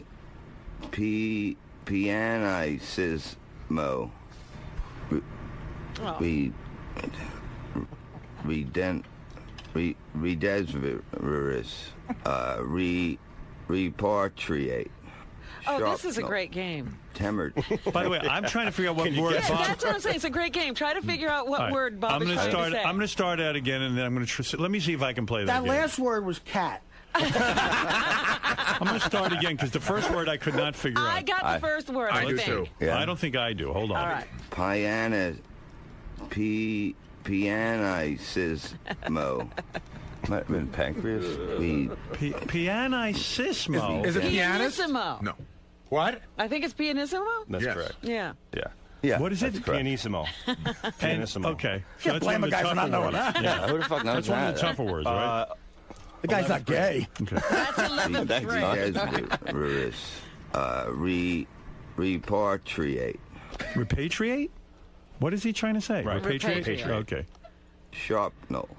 Shrapnel? Shrapnel. Wow, he can't say shrapnel, huh? Shrapnel. Shrapnel. Sharp. I can't say, you know what I mean? I can't get the words together. I know what it is. I know exactly what you mean. It's almost like a dyslexia. That's what it is. I'm just... No, wait a second. Dyslexic is reading, isn't it? If you tell a guy a word and he can't repeat it, what's that called? retarded. Like Bob, say shrimp. Shrimp. I'm from New York, and we say shrimp. Right. You know, it's just a word that I grew up with. Talked to New Yorkers a lot. Say that word again. Shrimp. No, the other one. The what? Shrapnel. Strap metal. What? Strap metal. What? Strap. No, shrapnel. Strap metal. Listen to me. Look at me. Strap. You're No. pretending now. Shrapnel. Shrapnel. Shrapnel. I'm pretending. This is what I wanted you know to do. what shrapnel is? What is what? What do you say? Shrapnel? Yeah, what is that? It's like shrapnel. It's like the extra like parts of like when you shoot somebody. Shrapnel. Right. Okay. It's like when you shoot somebody. We'll take that. Okay, all right, that's good. All right. King, this has to be some case, huh? This was, none like I've ever seen. Really? Is that true? I don't have much experience with adults, Right. but I mean, You wouldn't expect it. Bob, I don't know what to say. All right, let's see. Let's Bob keep is going. adult. Yeah, that sounded weird saying that anyway. He's a big dolt. Major adult. Upholstery. Wow. Okay. Fastidious. Facious. I think that's facetious, right? Facetious? Or fictitious. I think I got that after a while. Yeah, that was facetious. Yeah. Facetious. Feudalism. Garrulous. Renaissance. Synopsis. Oh, man. Wow. Can you say that word? Synopsis? Synopsis. Oh, now synopsis. What? Say it again. Synopsis. Synopsis. Synopsis. Synopsis. Right. Synopsis. Right. Yes. All right. All right. There Cross you that go. one off. Got it. Veranda, you know. Anachronism. Anachronism? All right. Can you say anachronism? Anachronism? Right. Why don't you just get a machine that just kicks me in the balls every time I come in here? What was that last one? Anachronism. Anachronism. Fuck this. Anachronism. Pick up the audiobook, Too Fat to Fit. Hey, I did good on that. I was there for fucking 10 days. I know. Oh, yuck. What? Sustenance. Substance. No. Sustenance. Sustenance? Yeah. Sustenance. Yeah. And you know what it is, right? When you hear it. Do you know what sustenance means? I know it's sustenance now. Yeah. I know what substance means. What does that mean? What does that mean? Substance? It's like a substance, like you this is like you got shit on the table over there. Substance? No. What is it? I don't know. There is no substance. It's sustenance. I don't know that word. But think about it. What word would it be derived from, in the language? Oh, why are you saying that? Oh, He's like, what it. is derived? Like sustain, right? Sustain. You held you didn't come like it's like I lasted long. You didn't come, right? I didn't come, right? Sustenance is when you don't come. I lasted long, right? Right. No. King of all grammar, you are shocked, are you not? I am. All right, let's continue with the He's test. going to be shot after this. Here is Bob taking his reading comprehension test. I did better. Right, so this is not him reading paragraphs of thoughts. Okay. Punctuality at midday with obscure resplendent with scarred ash and vermilion and his eyes sparkled with a sharp, abnormal gleam, which was really an outcome of a continual search and look for customers. To crown the effect, he wound a saffron-colored turban around his head. This color, I know that fucking word. This color scheme never failed. People were attracted to him, and the Helia stalks. Okay. The what? Punctuality at midday. The heliostalks? What is that? They So know. what do you do? They know. What do you do after you give him that to read? Do you ask him what it means? Ask him questions about it. Right, that's the next tape is, what does it mean that you just heard, Bob? What is the main idea of this story? To fucking make me crazy? I have no idea. I really, I think this guy had a lot of shit. He definitely had a lot of stuff with him that I have no idea what the fuck it was. You know? But when did the man open his bag and spread out his professional equipment? When did he? When did he? At the beginning. Is that wrong? That's wrong. That's what fucked me up. You didn't even get that right? At the beginning of the story, it happened. But Right. That's what I meant. Yeah, but no, that's wrong. What does the word resplendent mean? Resplendent. Resplendent. Resplendent. I have no fucking clue. Resplendent. No. What caused his eyes to sparkle with a sharp, abnormal gleam? When he looked into his bag. Was that wrong? That was incorrect as well, yeah. So he had no understanding of what he read, is what you're saying. On this particular one, I did good on the other ones. you got 2 out of 10 correct. And All they were, right. they were both. So now it's time to find out. Now it's time. King of all grammar. You do this with school-age children. Grammar You can school. actually give him a grade of the level at which he is What are we performing. What are we going to learn first? His comprehension, or what grade level he reads at? What grade level he reads at? All right. I'm gonna tell you. Howard We guessed took guesses, yeah. fifth grade. Fifth grade. Robin guessed third grade. Artie guessed second grade, and Fred guessed sixth grade. Who is closest, and what is the actual reading level of Reverend Bob Levy, the very well-known stand-up comic? The actual reading level of Reverend Bob Levy is grade 6. Oh, Grade wow. You're kidding. Yes. Fred, you win that one. I knew my customer. That's better than I thought. He reached frustration level, which means 5 or more words wrong at grade 7. So you move 1 back. Grade 6 is. So he reads on a sixth grade reading level. Bob, you're happy. I'm fucking thrilled. What did you think, Bob? You thought you were like a second I thought grader? it was like 4th. So this is fucking. I'm celebrating today. He graduated So you're from saying high school. just the ability to read the words. You don't even have to understand them. Just the ability to sound out and read words. Basic he reads decoding skills. You're kidding me that 6th graders can't read any better than that? That's what's wrong. Yeah, go ahead. First of all, I know my kid can read better than that, but second of all, Yeah, there are kids who can read better than that because there are sixth graders that read at a 10th grade reading level. Bob's not being really genuine when saying he's happy, because yesterday at the pre-interview, he told Will he thought he read at an 8th grade level. Oh. Yeah, but I said I would probably be a 4th. You know what I mean? Right. Well, I mean, I'm happy with 6. Believe me, that is very. All right. What else My can son's we going to learn? be proud of me. What When else you can went we for your learn? reading test, the written test on the driver's license, were you able to pass it? Oh yeah. I knew how to drive before. What, did you memorize? Yeah, we would take it home. I'd have somebody, and I knew what to do. Right. Cheesy. Okay. Cheat. You gotta cheat. That's all you got to do. All right, go ahead. King of all grammar. Now, here's the real one. What does Bob understand, and what level is he Reading comprehension. All right, you want me to start from the beginning and just tell you? We did the pre-primer first, which is basically like pre-K, like kindergarten type reading. Okay. Got all the questions right. Okay. So He's above kindergarten. reading, he's great. Okay. He's great at it. Piece of cake. First grade, he got 2 out of 8 questions correct. All right. What? Comprehension. 2 at first grade reading level, 2 out of 8. So that would put him somewhere between kindergarten and 1st grade. And retarded. But Wow. second grade, he did better. So Oh, really? Yeah, second grade, he did better. Answered the questions. He got 7 out of 8. So his actual level, Uh-huh. I'm gonna say is a 3rd grade reading level. See, that's what I put him at about 3rd grade. Yeah. Hey, Bob, way to go. I thought it was going to be like a comprehension like first grade, so I think you're way ahead of the game. I don't know how I get through life. I mean, I can.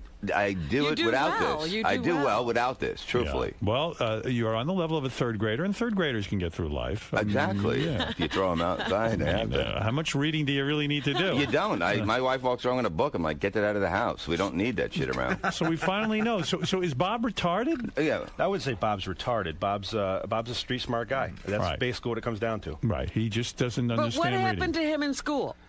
They let me go by. Probably just like they do. They just pass you on if there's no hope for you. I They will just say- well, not there's no hope, but No, maybe I'll want to read Nowadays, more. they sort of take these kids, give them special programs, and try to help them out so that they don't get like Bob.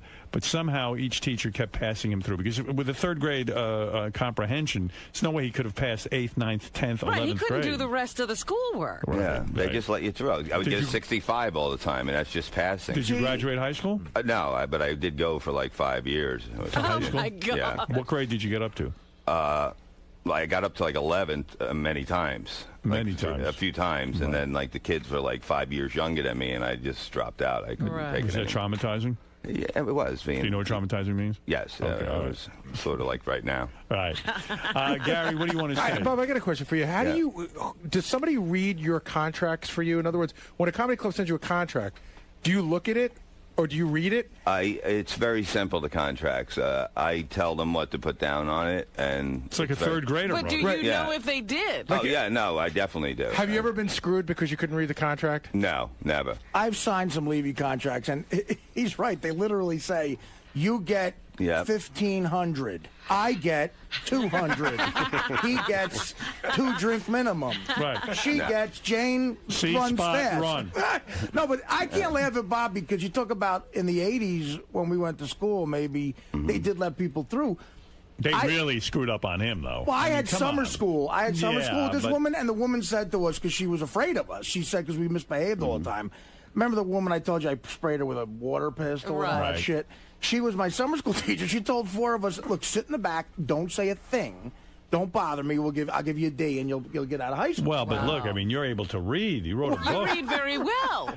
Bob, are you back to drinking? I heard you are back to drinking. I drank a few times since I threw out my shoulder. Yeah. And the pills are not working with the Yeah. shoulder. And yeah, I got a little fucked up. Are you and- back to using coke? No. I'm What? fine. No, I'm come on. I'm on a lot of pills. You want to swear on the life of your child? You're not back Why on am I coke? always swearing on the life of my child every Are time? you using coke again? I might have slipped once in 2 years. In 2 years. When? Last night. Last night, No, right? no. Come on. No, I've Come been clean. great. I'm Don't telling be you. A-Rod. No, I've been great. I'm on. hearing I'm on. reports about you. What reports? I heard you were very messed up. No, I'm not. I am the most normal person out of all those fuckheads back Want to there. take a drug test? No. Right, okay. What? We got a drug test? Liar. Wait a minute. You know, he's sounding just like those guys on Celebrity Rehab. No, I mean my had life is shoulder pain. So Well, listen, I if the had to guy take says a he didn't do drink. coke, I mean, why bust his balls about it? No. It's just that the reason for the drinking. Oh, I have shoulder pain. Or do you believe Bob? Yeah, if Bob tells me he didn't do coke, if Bob I'm tells back me to- he did coke once in the last 2 years, You believe clearly, him. clearly I've been seeing things. What is this, Gary? Here we go. Here comes the bus. No, it's all good. Hey, first of all, I should mention that Bob. What are you sipping on every minute? Water. He's just Water. slurping. Is that what That's all they give why you are you so fucking here. thirsty? Jesus. Because I had to fucking read. Guy Look trying to what make he me did. read. Show Howard the new drink that you think is the best thing ever. Oh, this is for Artie. I got him this. It actually it's it's that 5-hour energy, and it'll get him through the show. He won't have to sleep anymore. I need that. You live by it. He That lives stuff's by no, it. it actually works, and it doesn't get you fucked up. I might try that. 5-hour energy. First of all, see Bob Levy with Colin Quinn. That's a good lineup. We have a huge lineup now. Bob is funny as hell, and you know Colin Quinn's funny. And also, see Bob with the Killers of Comedy. You are really on fire. Yes, this whole month we're everywhere. You might not read well, but you're funny. That's and it. That's what counts. That's it. Brings No wonder he money. gets along so well with Beetlejuice. Yeah. You guys aren't that far off from one No, another. definitely not. You talk to him a lot and get Oh along no, with him? he comes to my house. He stayed over my house. He's so polite. I mean, I understand him. He understands me. Wow. I find that hard to believe that Beetlejuice is actually a normal guy. Yeah, well, He is. compared he's to not. Bobby. For tickets, go to see RevBobLevy.com. RevBobLevy.com. You know, I've worked with Bob and Colin Quinn on the road a couple of times, and it's a great show. But it's another reason to see this is because it's entertaining in a morbid way. To see Colin working on one of Levy's shows is kind of like when Joe Louis was forced to wrestle. No, he loves it. At the end of his career. The new lineup is me, Florentine, Nick, and Colin, and we're selling great. When you're Since around- Artie doesn't call us anymore, so when we you're around started our own thing. Florentine, do you see him with women, or is he still No, not... he just talks about Robin. Oh, please. Does he really? Is he still mention Robin? No, he says that, you talk and you get along great, and that's great, A breakup's a breakup, right? And what the fuck? You should have banged me when I told you. You'd still be with her. Yeah. Listen, you can't read, that's true. And you can't understand what you read, that's even more true. But you are a funny Isn't it guy. good if you can't read that you don't understand what you read? So it's great. You can make up excuses. Yeah, you can make up anything you want. And by the way, don't miss Bob on Miserable Men. I should mention that on Sunday nights at 7 o'clock on Howard 101. Every Sunday. I love that It's a show. great show. It is. You guys do a good job. And Bob, I would call you for gigs. I mean, I love paying an opener 5Gs. Anyway. Thank you, Bob, for making us all feel smart today. I Thank really do you. And if appreciate it. anytime you guys want to feel good about yourself, I'll be back. King of Old Grammar, do you want to say something? Can I throw a plug out there real quick? King of Old Grammar has a plug? Well, not for myself. He'll be at the treehouse with me this Saturday. Giving you a reading test. What is it, King? I brought some cookies down from friends of mine that own a cookie company up in Saratoga. All right, go ahead. Park19cookies.com. They're really good. Artie, you should try them out. They look fantastic. Thank you. I saw them out. Park19.com? Park19cookies.com. Park19cookies.com. Artie will try them out. I'm sure that he will eat every one of them. That, and if I fall asleep after the third cookie, I'll take Bob's 5-hour energy, and I'll get enough energy to eat the last two. What is it, Dan? Go ahead. You're on the air. Hey, I sort of feel bad for Bob. I mean, I know he brings it upon himself, but I mean, I don't know how a man that can't read like this can survive in the world like today. So it's sort of amazing at the same time. Well, listen, he has a skill. He's a funny guy. He, despite the fact that he can't read, he's managed a stand-up career, which is very funny. And as King of Old Grammar said, he's street smart. If you saw his stand-up, you'd think he was at a 5th grade reading level. You want to know, everyone says Bob's street smart, but I think if you gave him a comprehension of street smarts, he'd probably be 3rd grade level. Honestly. Just to reiterate to the kids out there, though, it's a once-in-a-lifetime thing to have something like that happen, I think, right? You got to stay in to know to read. Yeah, that's what I tell kids. And Bob is missing out a lot in his life. Like when you read the paper, it's fun to comprehend it. Well, I know I can read the sports. I can kind of. He doesn't read the paper. Do you kind of understand the sports? Yeah, a little bit. You know what's going on with A-Rod and all that kind of. Yeah, I read it. I All get right. the guy delivering. Nobody reads like its entire generation. Well, Bob is older, but nobody reads the Barely newspaper walk. anymore. Right, it's true. Like guys like Teddy and JD, I'm on the road with them, and I go pick me up a newspaper, and I go, don't you guys ever read the paper? They're like, no. They play video games. Like Teddy plays video games. A lot of gay guys. what's do. amazing? A lot of gay guys. Do. You know what's amazing? I was just speaking of newspapers. I was reading that Cablevision, of course, bought Newsday, which is a newspaper on Long Island. It is the most successful newspaper. When I was a kid, we'd get Newsday. This newspaper was so thick with ads, you couldn't even find any news. Yeah, it was hard to find the news. It was just all ads. Well, it says here today in the paper that Newsday is doing so badly that Cablevision doesn't even know what to do with it. Wow. And I can't believe this. That was a license to print money, that thing. If you own Newsday, you were going to be a billionaire. That was the end of it. There's no competition. It's the only paper. Long Island's the 11th largest market in the United Why States. are you screaming? Well, because Bob doesn't understand the thing I'm saying. I'm just looking at him. I'm like, what the fuck? All right, never mind. Oh, were you checking the light? Well, good for you.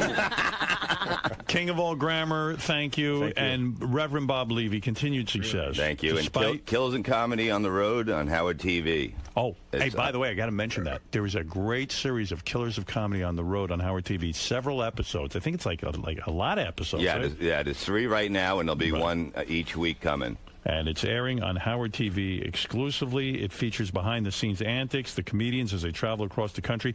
See Bob Levy handle Beetlejuice. You know, that's a whole show in itself. Yeah. The way they have to get him around. Shuli's on there, Yucko. Gary the Retard is on there, Iron Sheik. Yeah.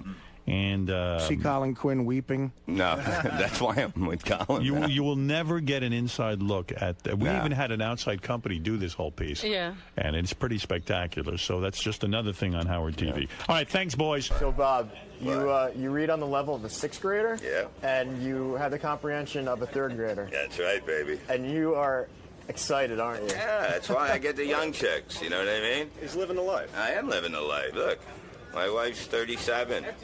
She looks like she's 29. You're not disappointed at all? I am not disappointed. I have a great life. Why would I just be disappointed in words? Words are for pussies. I make a living. I got a nice house. I got a jacuzzi, okay? You know? What did reading get me? Reading got me nothing, all right? I got everything on my own. Not reading, not books. Me. All right, so basically what we're going to do is I'm going to give you a word list. I just want you to read down the word list out loud. Okay. All right. And that's it. So start on the left-hand column 1 through 20, right-hand column 1 through 20, and then we'll move on from there. Sounds easy enough. All right, when you're ready.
Simultaneous time. Yeah. Sustenance.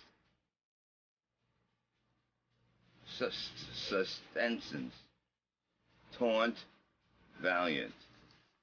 Monotonous. Periphery.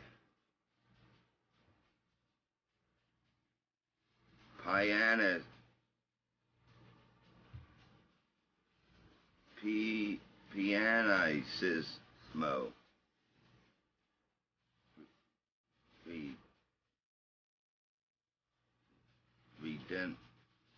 Redesverus. Redesver. I don't know what the fuck. I'm getting a little. Repatriate. Sharpnel. Temerity. Upholstery. Upholstery. Like stuffing. Yeah. Got it. Whiz-ended. When you're done pissing. When you're done Blaster for me. Blaster me. What are you trying to say? No, blaster me. You know, it's like fucking blaster me. But you know what I mean. I know the fucking word. Botacious. Clandestine.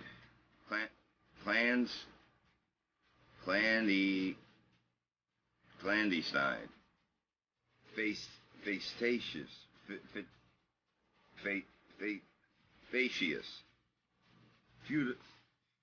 Feudalism. Garrulous. Irony. That's what this is. Synopsis. Veranda,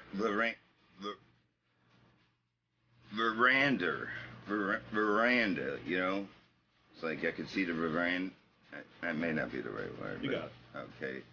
I'm stupid. God damn it. You know? What am I going to do? You know, I didn't do much school. I didn't, you know what I mean? I'm street smart. We should have done this shit in the street. I would have done better. You know, I'm going to be like retarded. This is going to be like, forget it. Why don't they have a thing that just kicks me in the balls when I walk in the studio? Why can't you just make it easier for me? All right, can I go to the bathroom? All right, we got time, Sal? Sal, I got to piss. I can't even open the door. This is ridiculous.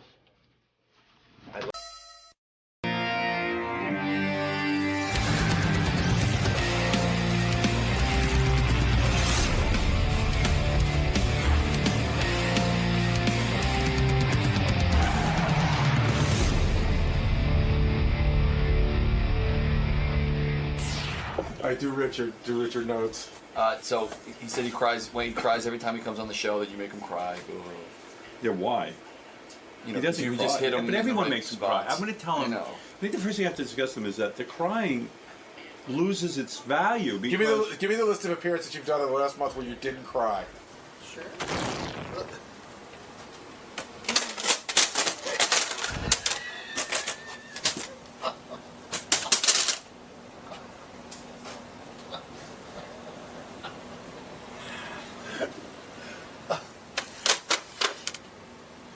Are you looking at the Wall of Fame?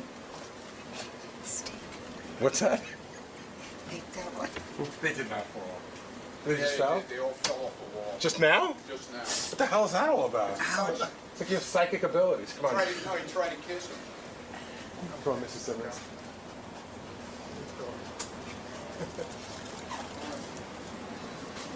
Come on, because I got to talk to you before we go in.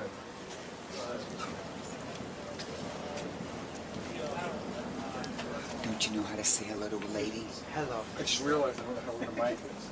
Richard, you know, one of the things I realized is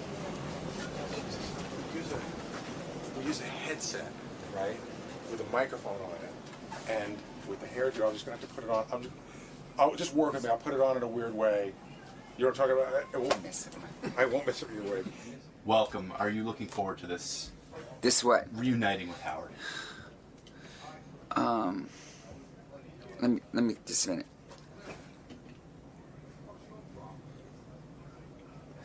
Yes, I am. And that's it? Just a minute. I think it's going to be refreshing. And what are you anticipating from Mr. Stern today? That he may find me prettier than his wife. Would it be okay if I showed your lovely outfit? To a who? To the viewers. What outfit? Well, this beautiful dress here. It's just something simple, you know. just a $6,000 simple black dress you can wear anywhere. You can wear it to funerals, to parties, to weddings. You can, bring it to the side and tie it for the beach. You could, wear it outside, just letting the breeze hit your skin. You can wear it, when you bring it up, you can wear it to look like Jessica Lange in America Horror Story. You can wear it backwards, and it looks sort of Grecian. And it's versatile enough for morning radio? It's very versatile.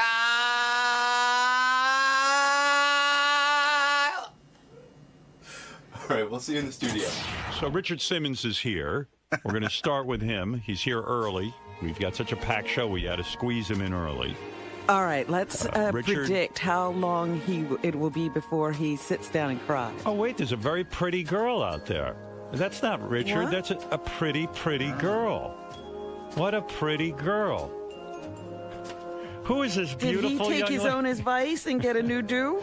Who is that beautiful young lady who just walked in? Hi, sexy lady. Looks like Lady All right, Gaga. Just come on the microphone. Lady Gaga's here. Lady Mama. All right, come over here because it's not. You're on radio, Richard. I mean, ma'am. Lady. There's a beautiful young lady with beautiful purple hair and gorgeous dress. Hello. What is that, darling? Hi. Just sit down because Are you're you wasting gonna time. I want to talk to you. Hi. Richard, you're in full drag. How long does it take you to get in that outfit? Seriously, because you have a beautiful wig, and even your nails are done. And those are, I assume, what, like they a aren't fake press-on nail? nails. A press-on nail? Yeah. Did you go to a salon and get those nails? No, I did not go. I did it in the room. It took me 5 minutes. You press-on nail? Yeah. You want to sit? Look. Yeah. Try one on. No, I don't want Here. to touch it. It's disgusting. No, come on. No. Let me wash it. No. Please, Jesus. Yeah. The man does not like to be touched. When you dress in drag, why not titties? Why flat-chested? Seriously, did you give consideration to stuffing your bra? Howard. Seriously, to No, make the this is not serious. This is serious. This is not. This is pretty serious. I think this is It's like not Halloween. What is it? I think we're meeting the real you. I'm happy to be here. I'm happy to have you. No, I Thank really you. am. I've missed you. Let me ask you something. Why would a heterosexual man like yourself, seriously, dress up as a woman? And I know, listen, I know it's just one thing. You're It's just one. heterosexual, and I know you love women. No, listen to me. 13 million. What? 13 million what? That's how much. That's what it cost when they want me to do this. No, what I'm saying is... It cost... People give me $13 million. Robin's here! Do you have a doll collection? Robin, hi! I miss you! Hi, Richard. I miss you too. Do you have 400 dolls in your collection? $2,200. $2,200. Yeah. I was saying, here's a guy. Where do you keep You're those as masculine as anyone I know. You love girls. You want to get Can you married. take this off of me? Why do you wear it? What is he taking He's off? taking off his jewelry and his woman's outfit. Could you take off your wig so I can put a pair of headphones on you? So you can hear Robin? No wonder he's Look what I screaming did so for you. loud. Wow, Come a on. skull shirt. You like skulls? Huh? I like your skull. If anything happens to you, I'm going to lick your skull. I want to own it. Richard, I was reading about your shorts. Do you own 400 pair of those shorts that you Now love it's to wear? about 600 because people buy. Are they flammable? In other words, I heard that they can light on fire. Purple bag. Hold on. Where is it? Richard, focus on me. Okay. Put on headphones. La la la la la la. I Give him love Howard. Yeah, because he's all over I love Howard. Now what is he doing?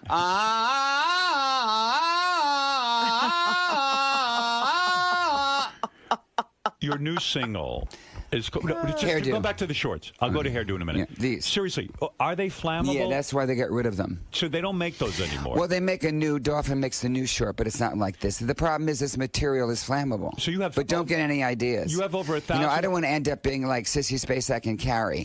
Stop! I don't want to go to the prom, Mama. Please. Richard, you have over 1,000 pair of dolphin shorts. Yeah. And when you heard they were flammable and they weren't going to make them anymore, is that why you went out and bought 1,000 pair of? No, I don't have the. No, these I've had for years. You've had for years. Years, and then people will clean out their garage and stuff, and then send me stuff. And then I give it to people. People say I'm dressing up as Halloween, and I send them. Right. I need the purple bag. Okay. I want it now. I have to hold your microphone. I'll do it. Somebody else get the purple bag, Gary? Mother, daughter, mother. Where's the pictures? Right here. Richard, I got to show you this. This is going to bring back a memory. What is it? All right. First, I want you to see this picture. What is that?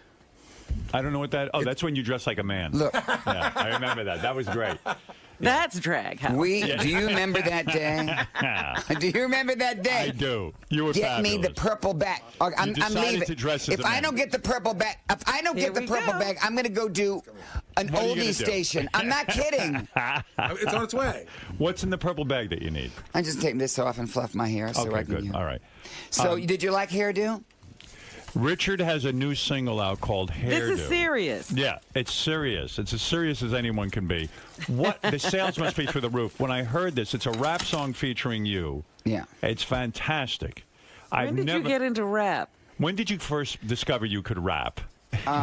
Well, Look at that hairdo. I just decided. Put the wig back on.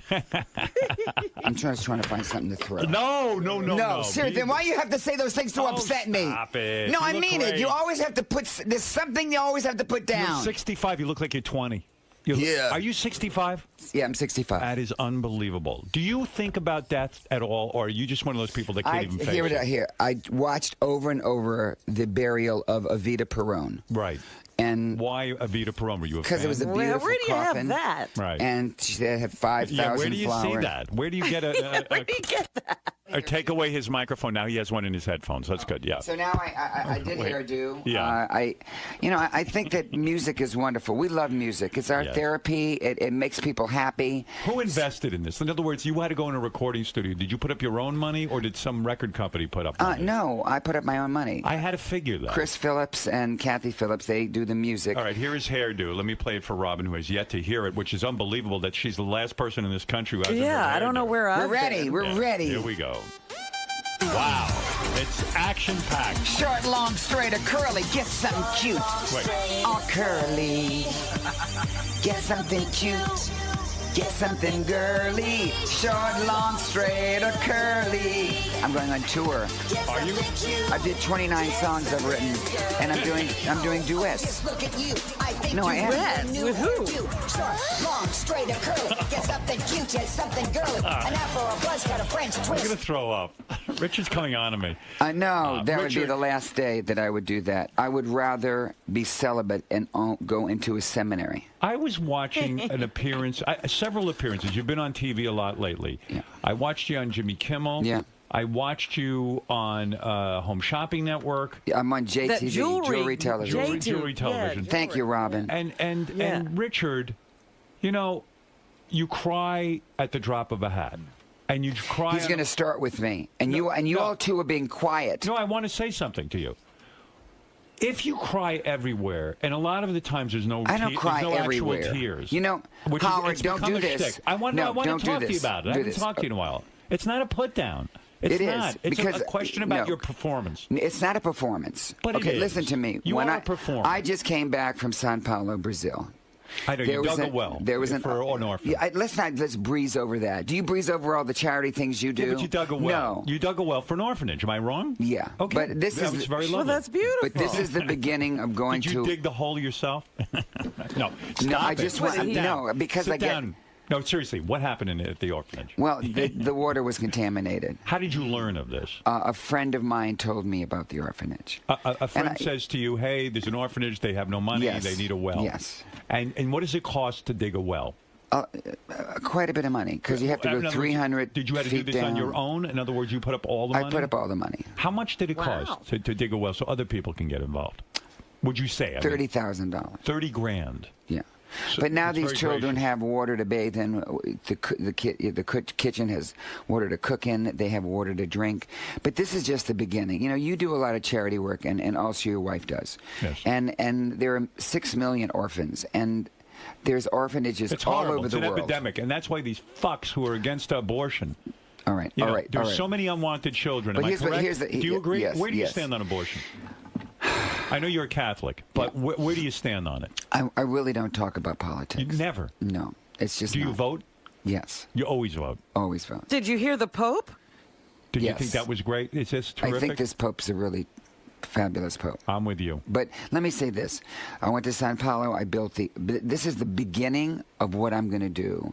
I have a foundation that's called Richard Simmons and Family. And every month I'm going to do something like this. No, this is wonderful. But what I'm saying is, and I didn't mean it as a put down, but if you cry about everything on every My life show, is very emotional, Howard. Is it? Yeah. Okay. You sit Are you here. But you cried about the jewelry. No. I cry. You well, you know what? You cried about your new jewelry Okay. collection. When someone calls up and they're overweight and they're very depressed and they say, "I bought this bracelet because it says hope on it, and I need hope." You've known me for decades, Howard, and you know. Is it all genuine? It or is some wasn't of it a that racket? situation. Is some of it a racket? Because I think you're one of the most No. honest. I'm I'm going to compliment you. Out of all the exercise gurus that I've ever heard, I think you're the most effective, and I'll tell you why. You are a realist. You get a hold of overweight people. You start them out slowly. You give them hope. You hang with them, and you exercise them in a reasonable way that keeps them in the game. And you teach them about diet. I have a lot of really reason. I believe that. Yeah. I'm not putting Robin, you on. and you know, Yes. Robin, and we've been friends for years. I call 30 to 40 overweight and obese people a day. Some of them are anywhere from 250 to 800 pounds. Now, this is very emotional. This isn't like I'm calling someone who has to lose 10 pounds. Right. These are people that may have been abused, may have had a bad divorce, kids taken away from them, a loss of job, and now they're housebound. Now, I am very, because I was overweight, this is very sensitive to me. Hey, I heard it. You talk as a child. You were obese, right? As a child, were you a model for for overweight fat kids? Were you a fat kids model? I heard a story. Now, tell me if it's true or false. You modeled and you made so much money. Why can't I interview you? I'm having an asthma attack. No, you're not. Stop it. That's a fake. You can't talk like that if you're having an asthma attack. When you were a child, did your mother take you to model and you made enough money that she invested the money in an apartment or several apartment buildings in New Orleans? No. And that you were a millionaire before you even started being an exercise guru?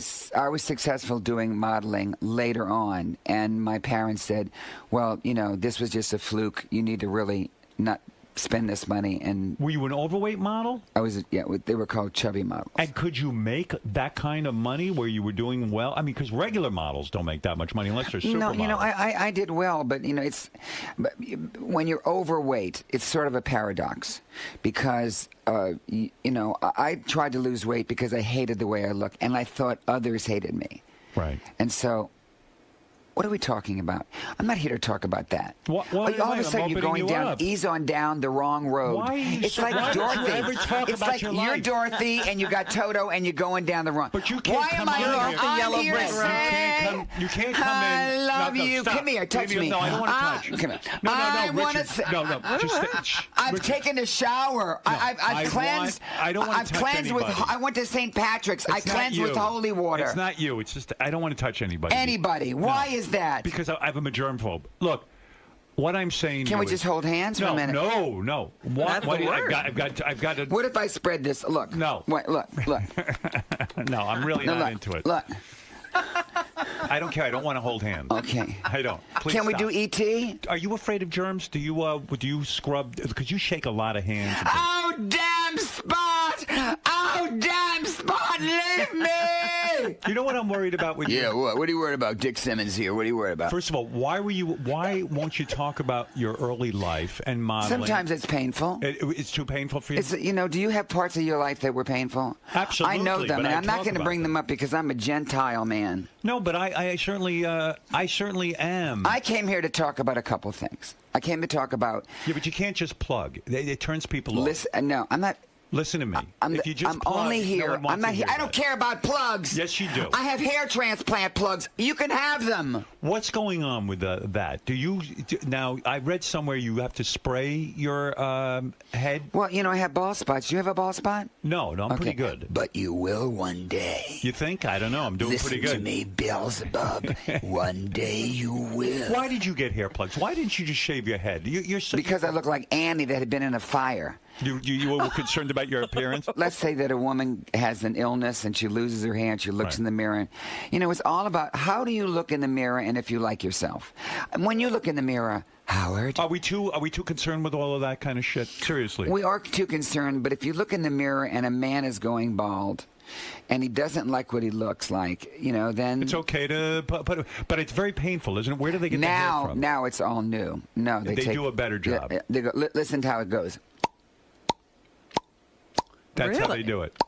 But Is it the only painful? reason I get a lot of emails and tweets about this show. No, but it talks Lots. about hair transplants. No. You're gonna wait. No, you're gonna wait. No, you're gonna wait. I'm worried about you. And they say to me, "I'm worried about you. I'm so worried about never you. had children of You're your own? spreading Are you yourself sad? too thin. Are you sad? sit there with the talent people. Then you do this. Then you go to the large mansion.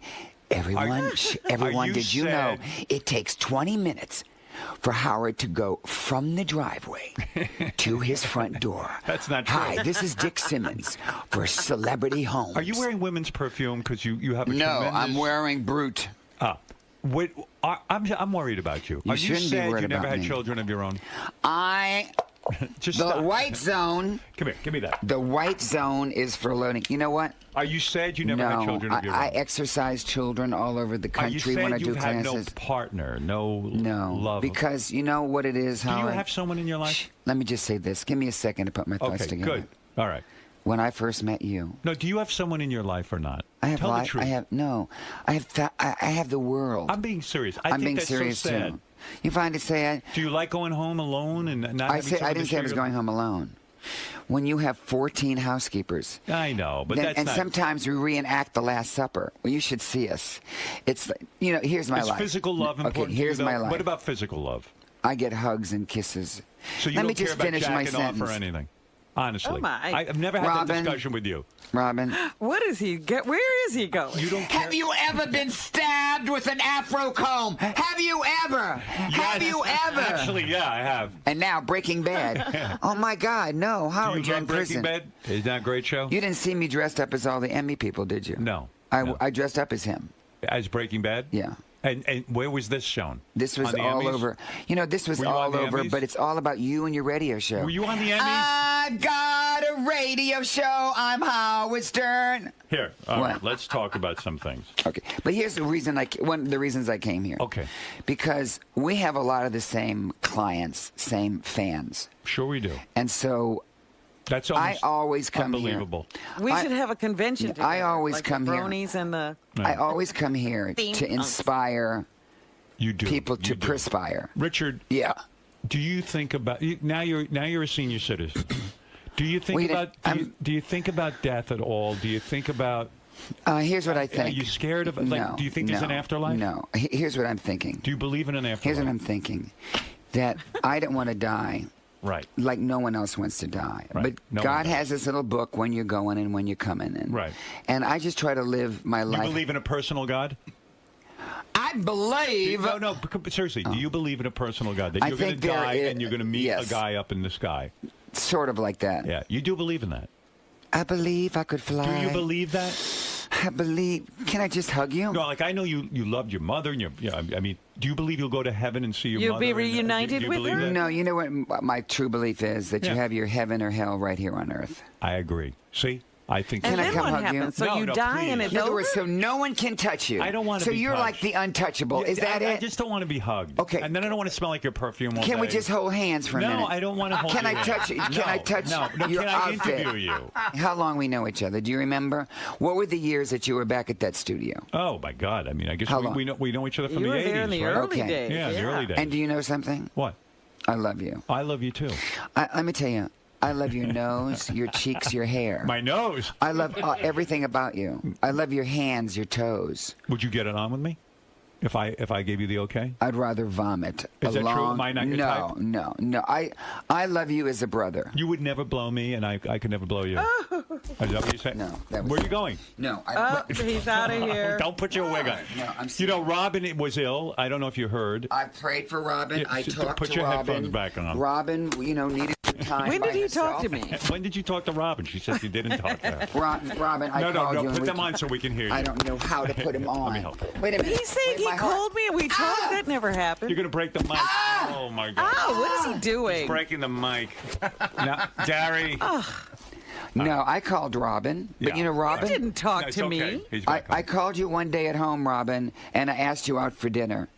Oh. You are. That's true. That No. was years ago, Richard. Well, so does that count? Dr. Anderson, Wait, is there's a my couple wife of going things. to live? Richard Simmons has a sparkle jewelry line, which I'm aware of because I played his jewelry His jewelry appearance. Did you watch appearance? it? Yeah. Oh, we watched it. We played it right here on the air. We loved it. We loved it. Well, you know, I designed all that for my mother. I know. And so I felt that they were pretty... How does a guy like you, who's so fucking macho, how do you know how to design jewelry for I'm an women? illustrator. Are you? I started as a kid. I designed something for my mother, and then I'd save my allowance money and have something made. What do you do for fun? Do you travel? What do I do? I love to teach. I was in New Orleans yesterday. I love to teach. So your work is your fun. I love teaching. How I many love people making were in the people. class? That one was about 1,000. It was. And you still keep the price low. You charge people like $12 to exercise. At my studio. I still have my studio for 40 years now. No, that's pretty So awesome. I can't touch you. Can I touch anything that you've touched? I don't want to. You want to touch You know, something? if you want to hug Fred. No, Well, Robin, Fred. seriously, when you see Howard, do you hug him? Yes. Yes, he hugs that's me. different. What's different? What's different? She's a woman. When a man loves a woman. Did you recently? Were you asked to be on Dancing with the Stars? Yes. Why did you turn it down? Because it's hours and hours of rehearsal, and I have people to call. I have, You got a I have to busy try. life. I try to save lives. Would it be good for your brand to be on there? What are you doing? Yes, I think so. All right. I don't want to hang out with you like this. Okay, how about here? Why? Can you sit down, please, so I can properly interview you? But why won't I can't get close to you? I feel like we're in prison. All right. Let me talk to you Well, about you it. know, when he's on Jewelry TV, he doesn't harass the host like this. Robin, You know, a lot of people. Robin. I'll give you a fact about Richard. And you don't touch David Letterman or any of those people. By the way, if you want to touch something, Sal has something he wants you to touch. Oh, God, help us. Do you know that a lot of people don't remember that Richard Simmons won an Emmy? I don't remember that. Did you know that he won an Emmy?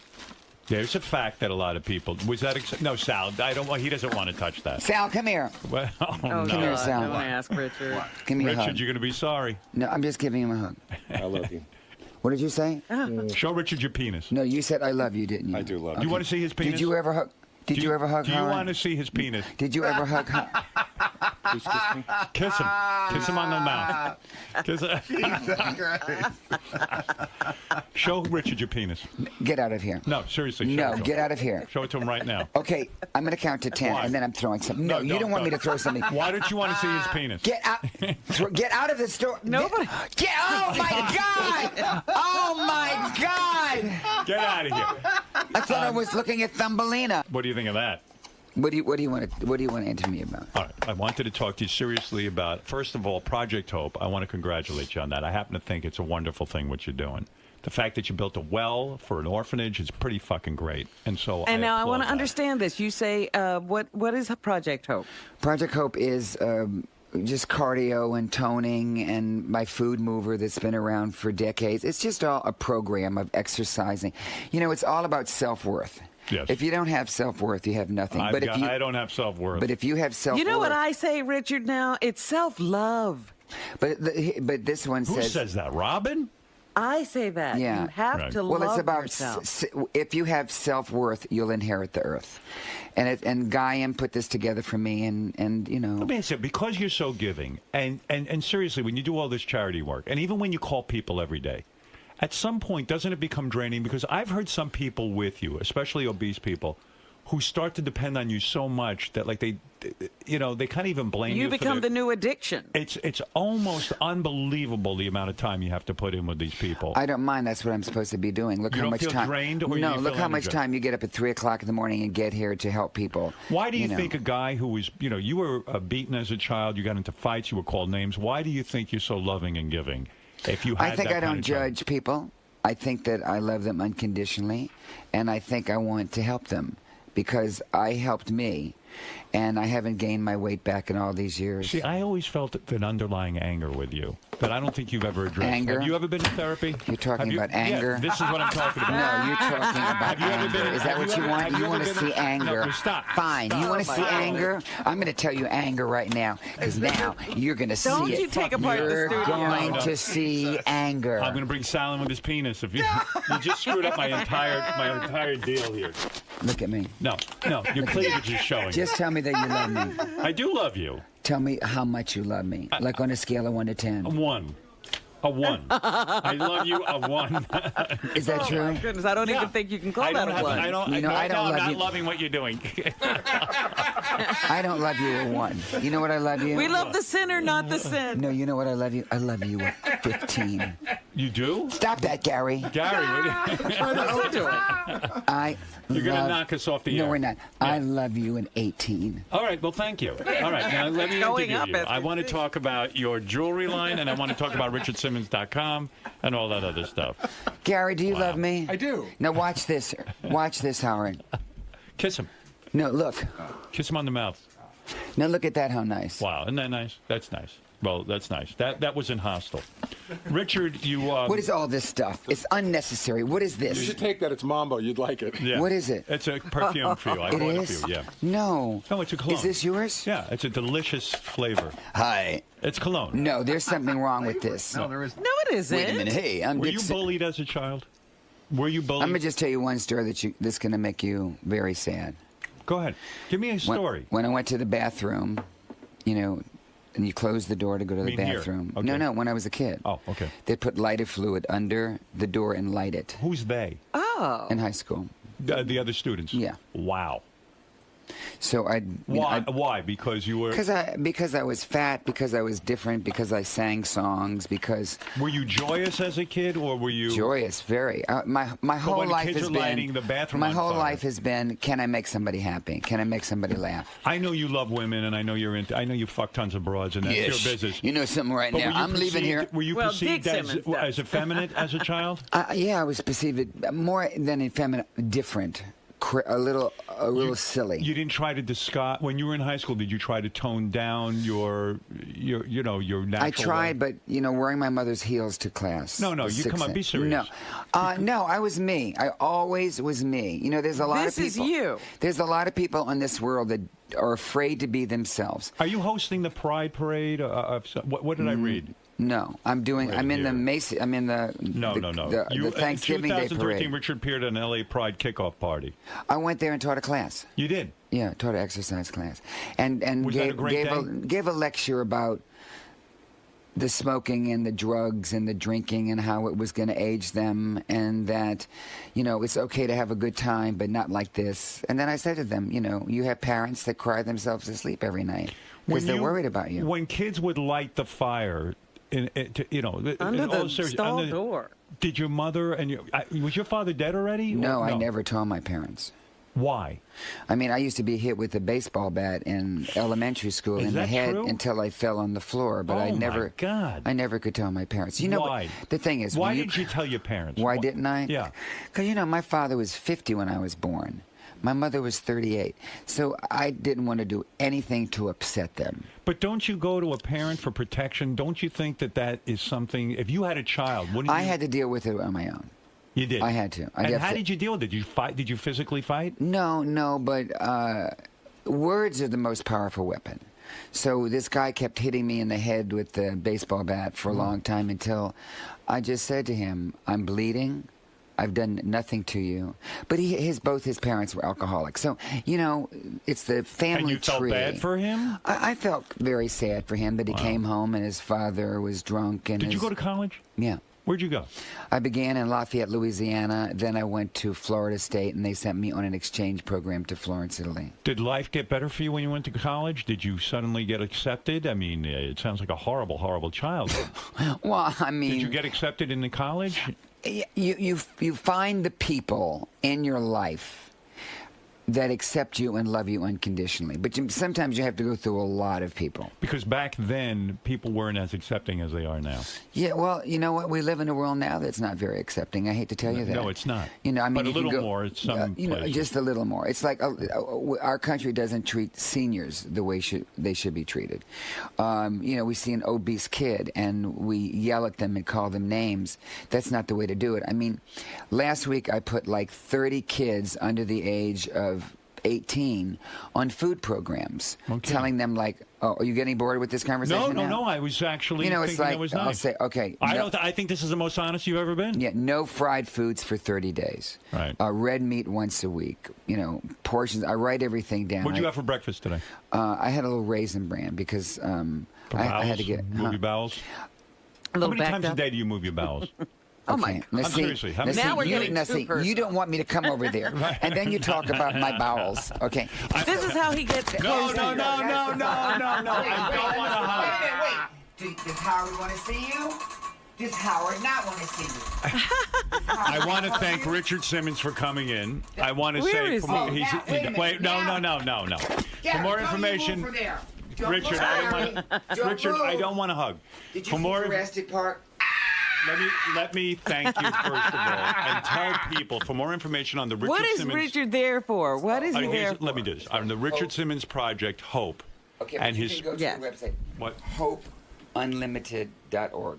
Hope and Unlimited. That's where I'm building the wells and everything. Good for you. And RichardSimmons.com is another place. You know what? You're not aging. No, I refuse. No, I'm being serious, Howard. Aren't you nice? Thank you. Just a minute. I don't want to kiss you. I didn't ask you to kiss me. Yeah, but you're moving in like you want to kiss. I want to look more into your eyes, because when I'm in your eyes, it's just an ocean of love. Oh, that is just so silly.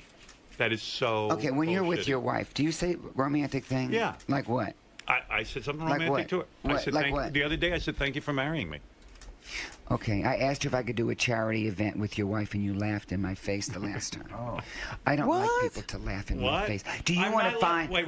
Do you want to find back a up. dead? Do you want to find a dead horse in your bed like the Godfather? Can I just say something? You're how did spitting you all do over that, me. You must Richard? calm down. Okay. All right, listen. Richard, thank you for coming. I'm so glad you came. No, don't touch my hands. Okay, here. Thank you. No, don't touch my scarf. Don't touch my shirt. Don't touch anything on me because I don't want to smell like your perfume on me. I don't have perfume on. You do. I took a shower. No, I your have. perfume. Maybe the soap had a little. All right. I just want to say thank you so much for coming in. Yeah. And I wish you luck. It's good to see you. It's good to see you, and I wish you luck with Project Hope. All right? I want you to say one little romantic thing to me. All right. Okay. No, see, just a little something. It hasn't to be long. I told you I like you. You're a good guy.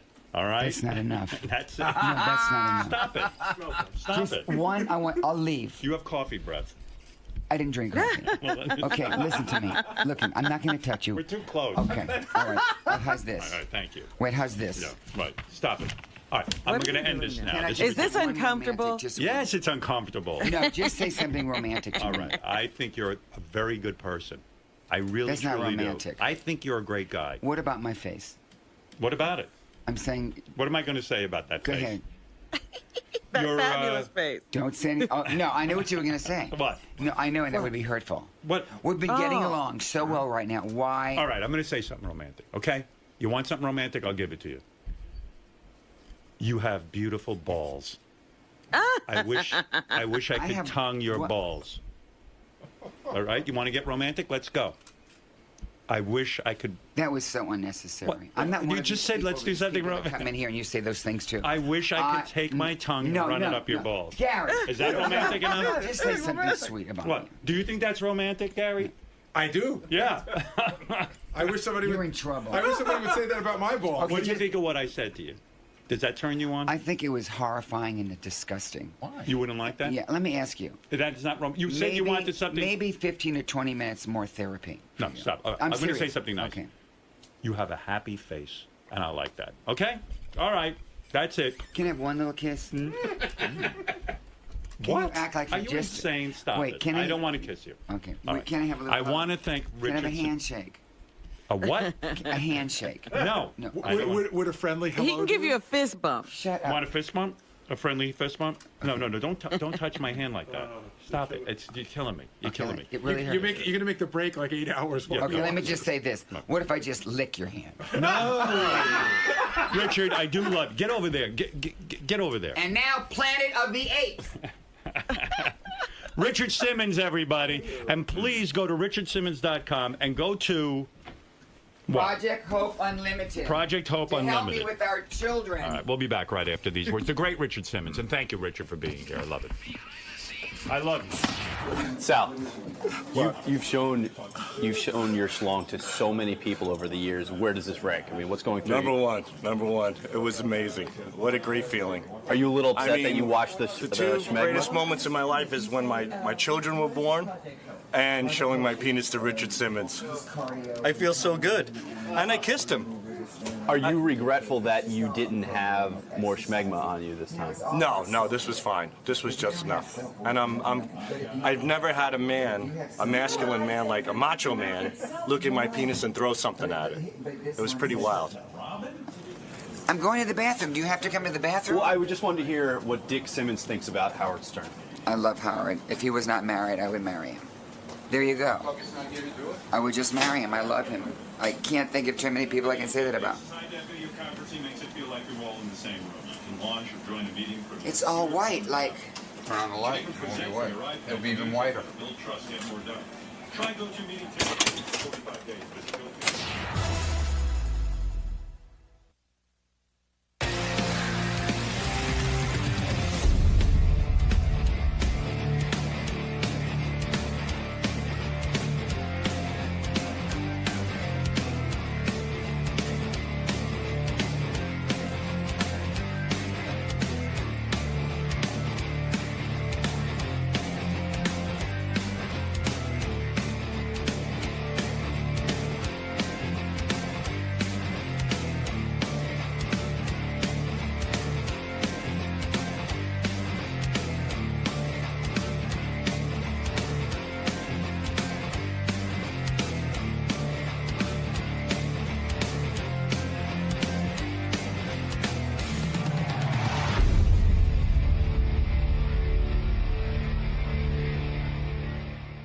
Great. Enjoyed it. Thanks a lot. Thanks for stopping by. And I'm here to do the Joan Rivers show.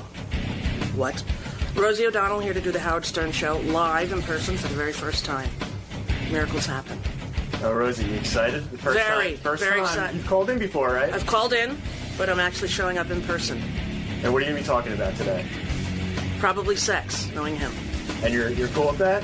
Honey, whatever he dishes, I'm going to take. Awesome. It sounds like it'll be good then. For him, you know, any topic is on topic. Rosie O'Donnell called into the show once. Now she's here live. I'm excited about that. Did you ever think this would happen? No, I didn't. I like it. I told you. I started really digging Rosie when she came out of the closet. You know me. I'm like such an honest broadcaster that I felt Rosie should not be in the closet. In the closet.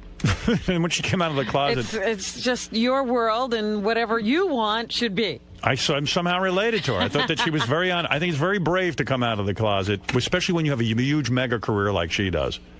Let's face it. There's Rosie. What? Where? What? Oh, that was Gary. Sorry, Rosie. I was going to say she lost her looks. Rosie's here promoting America, which will premiere this Saturday night at 9 o'clock on Lifetime. And I suggest you watch the TV show. I really liked it. Well, hey, she's Rosie. not as tall as I thought.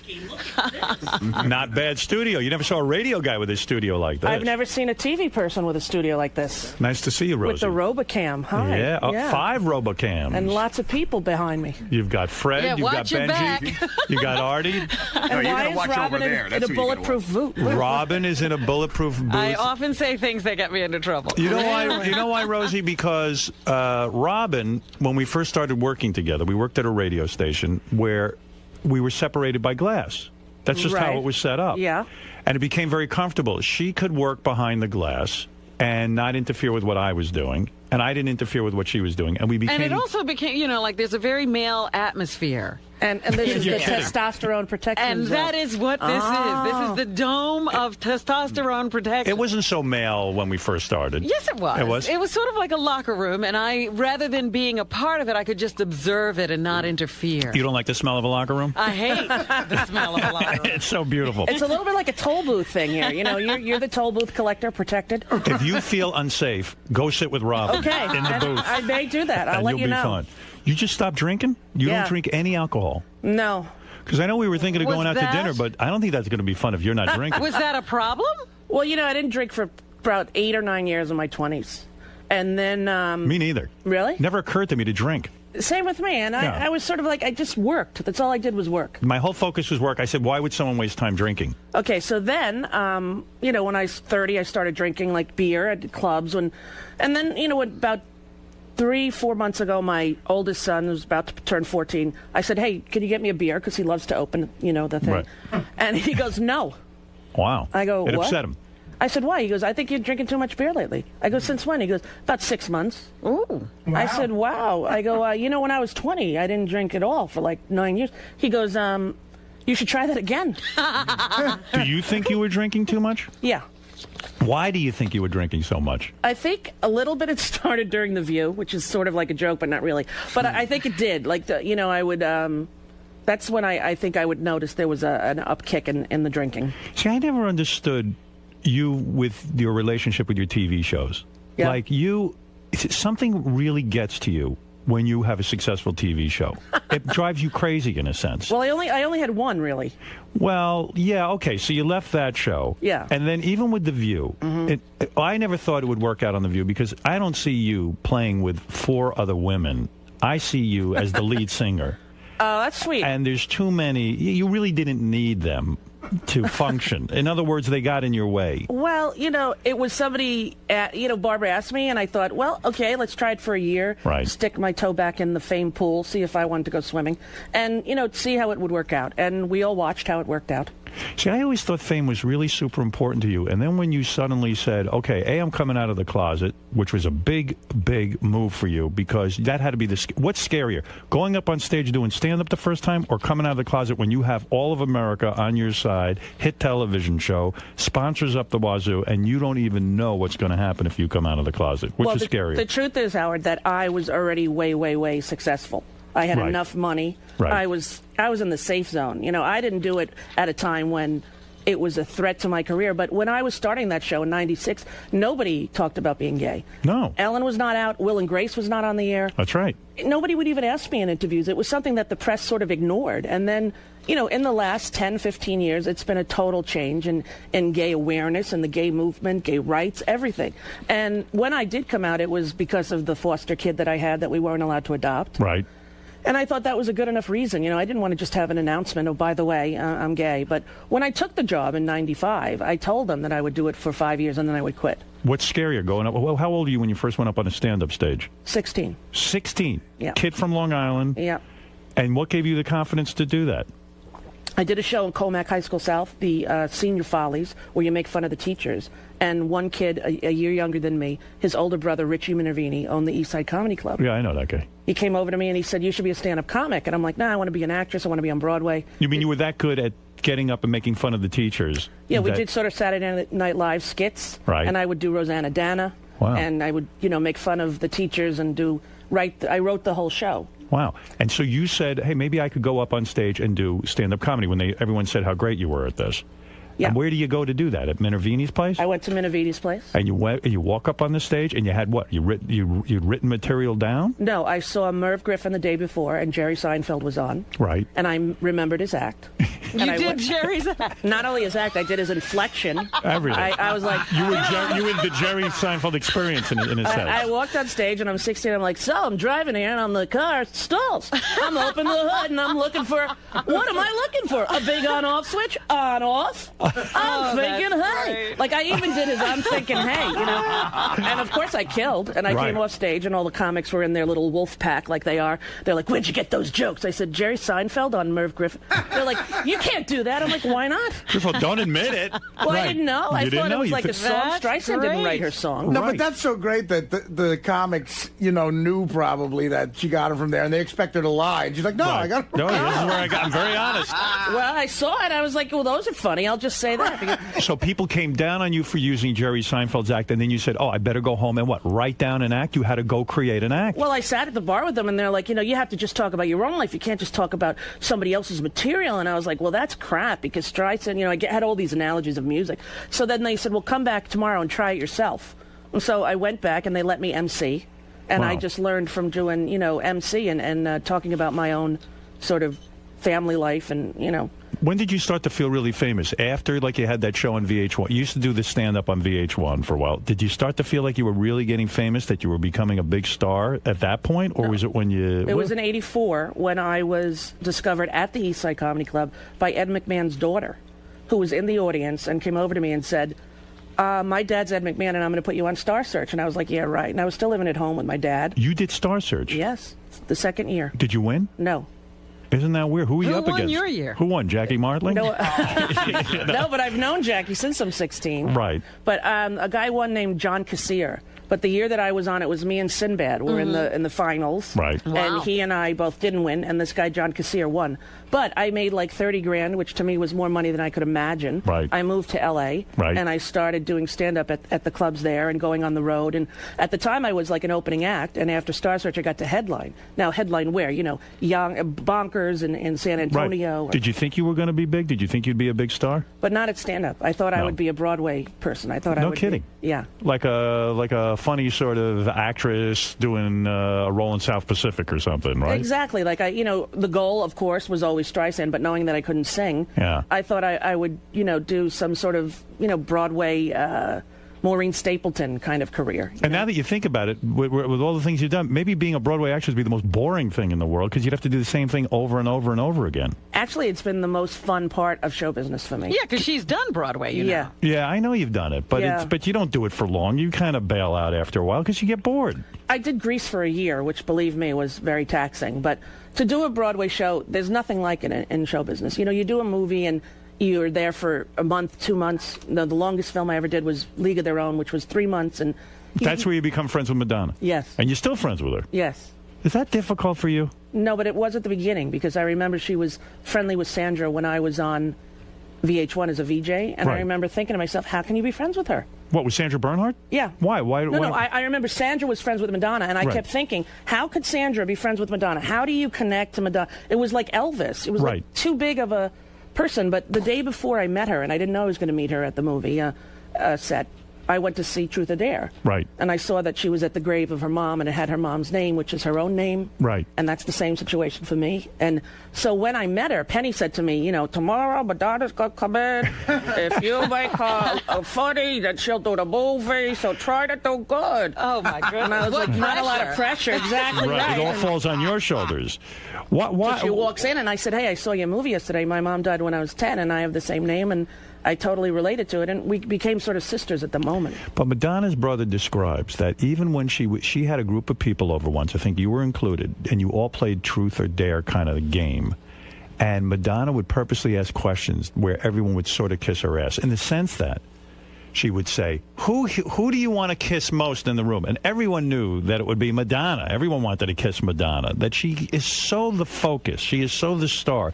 And you're a big star in your own right. It doesn't get competitive between the two of you? Not at all. And that's, I don't think that Christopher's recollections are really accurate. Oh, I don't think they're accurate at all. I don't remember He sounded really bitter. He had his own but it was fun to interview. I'll bet. Yeah. But, I've known her for a very long time, as long as I've known him. And he was always around at the beginning. And, I never remember playing Truth or Dare with her once. You never kissed her? Never. Ever. Really? Never. Ever. I can't believe it. And you know what? Other people sort of have said that to me, too, which I always find shocking. Like, people say, oh, you had sex with Madonna. I'm like, are you out of your mind? But Madonna dabbles. She will go with women and men. Listen, she is a beautiful, sexually, actively healthy woman, and she, is a world icon and sex symbol, and she can have sex with anyone she wants to. Is she disappointed that you are not into Kabbalah? I actually am into Kabbalah. Oh, you are? Yeah. Now you're Jewish? Baruch atah Adonai Eloheinu. Wow. No, I have. There's a woman named Ruthie for about 6 years that I study with.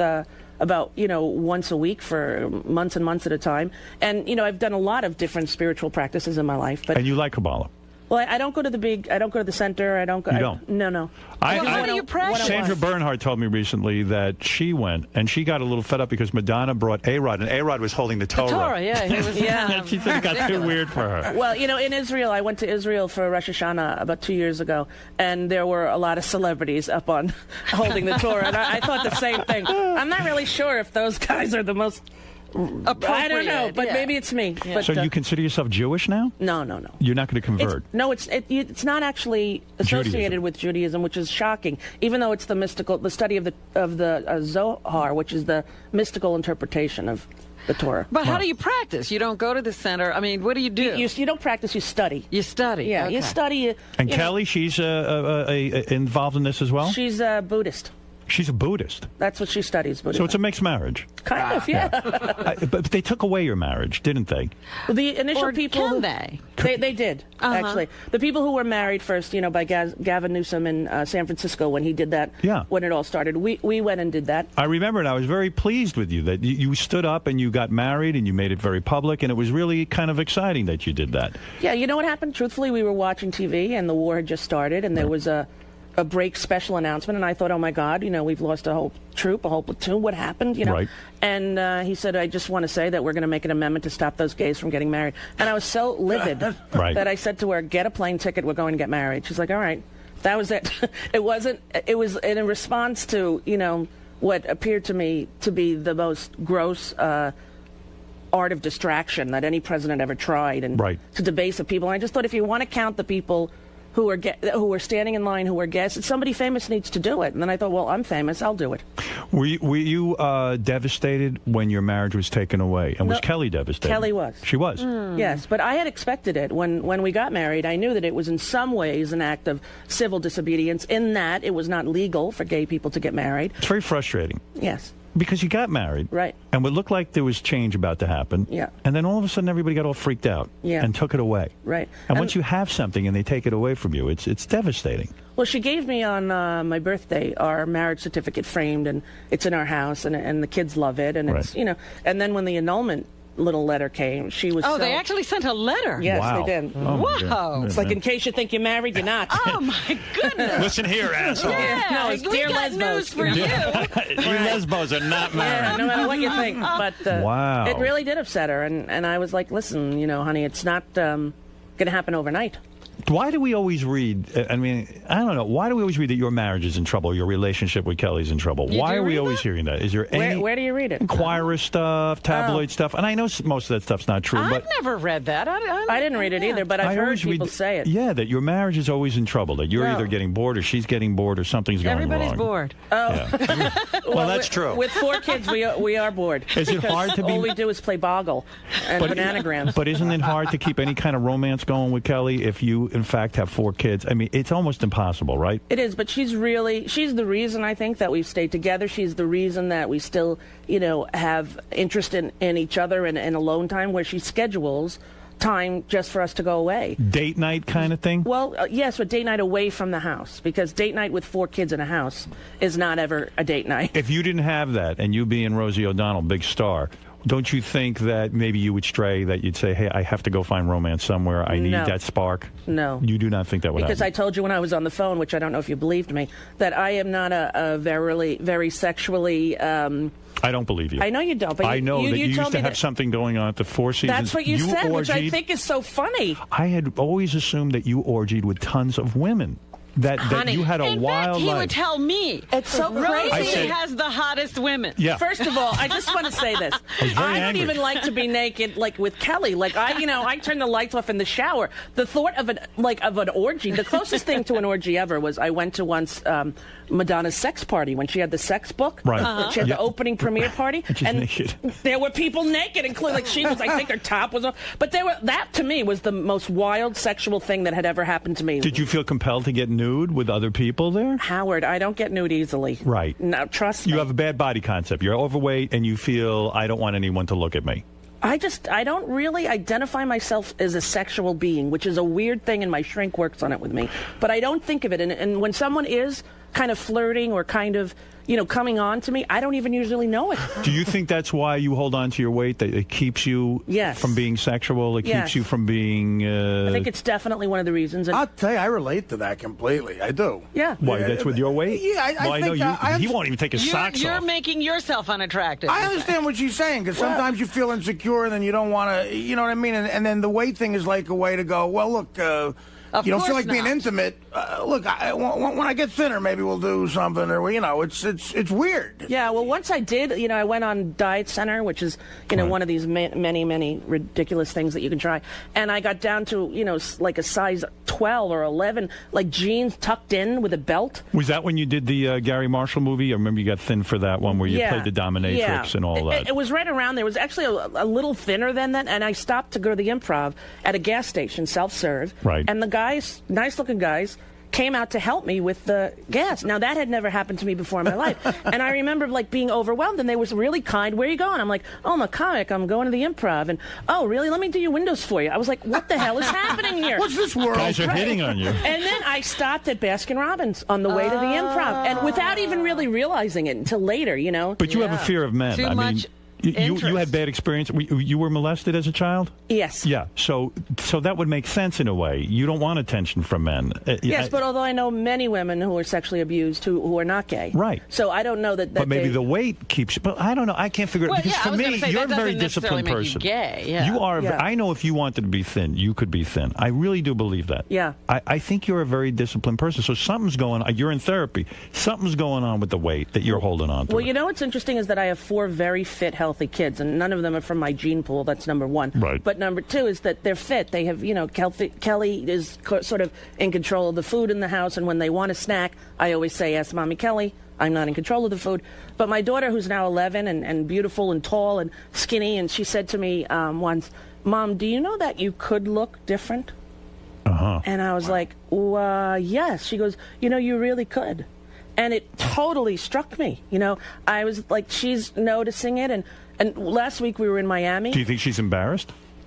I think that probably. It's not because I'm famous, you get a lot of leeway. I think if I was just the average mom, perhaps, but when we went to the beach in Miami recently, which I don't like to do, to go to the beach with them because all the paparazzi and the suit. And Constantly. I don't even know how you live in Miami.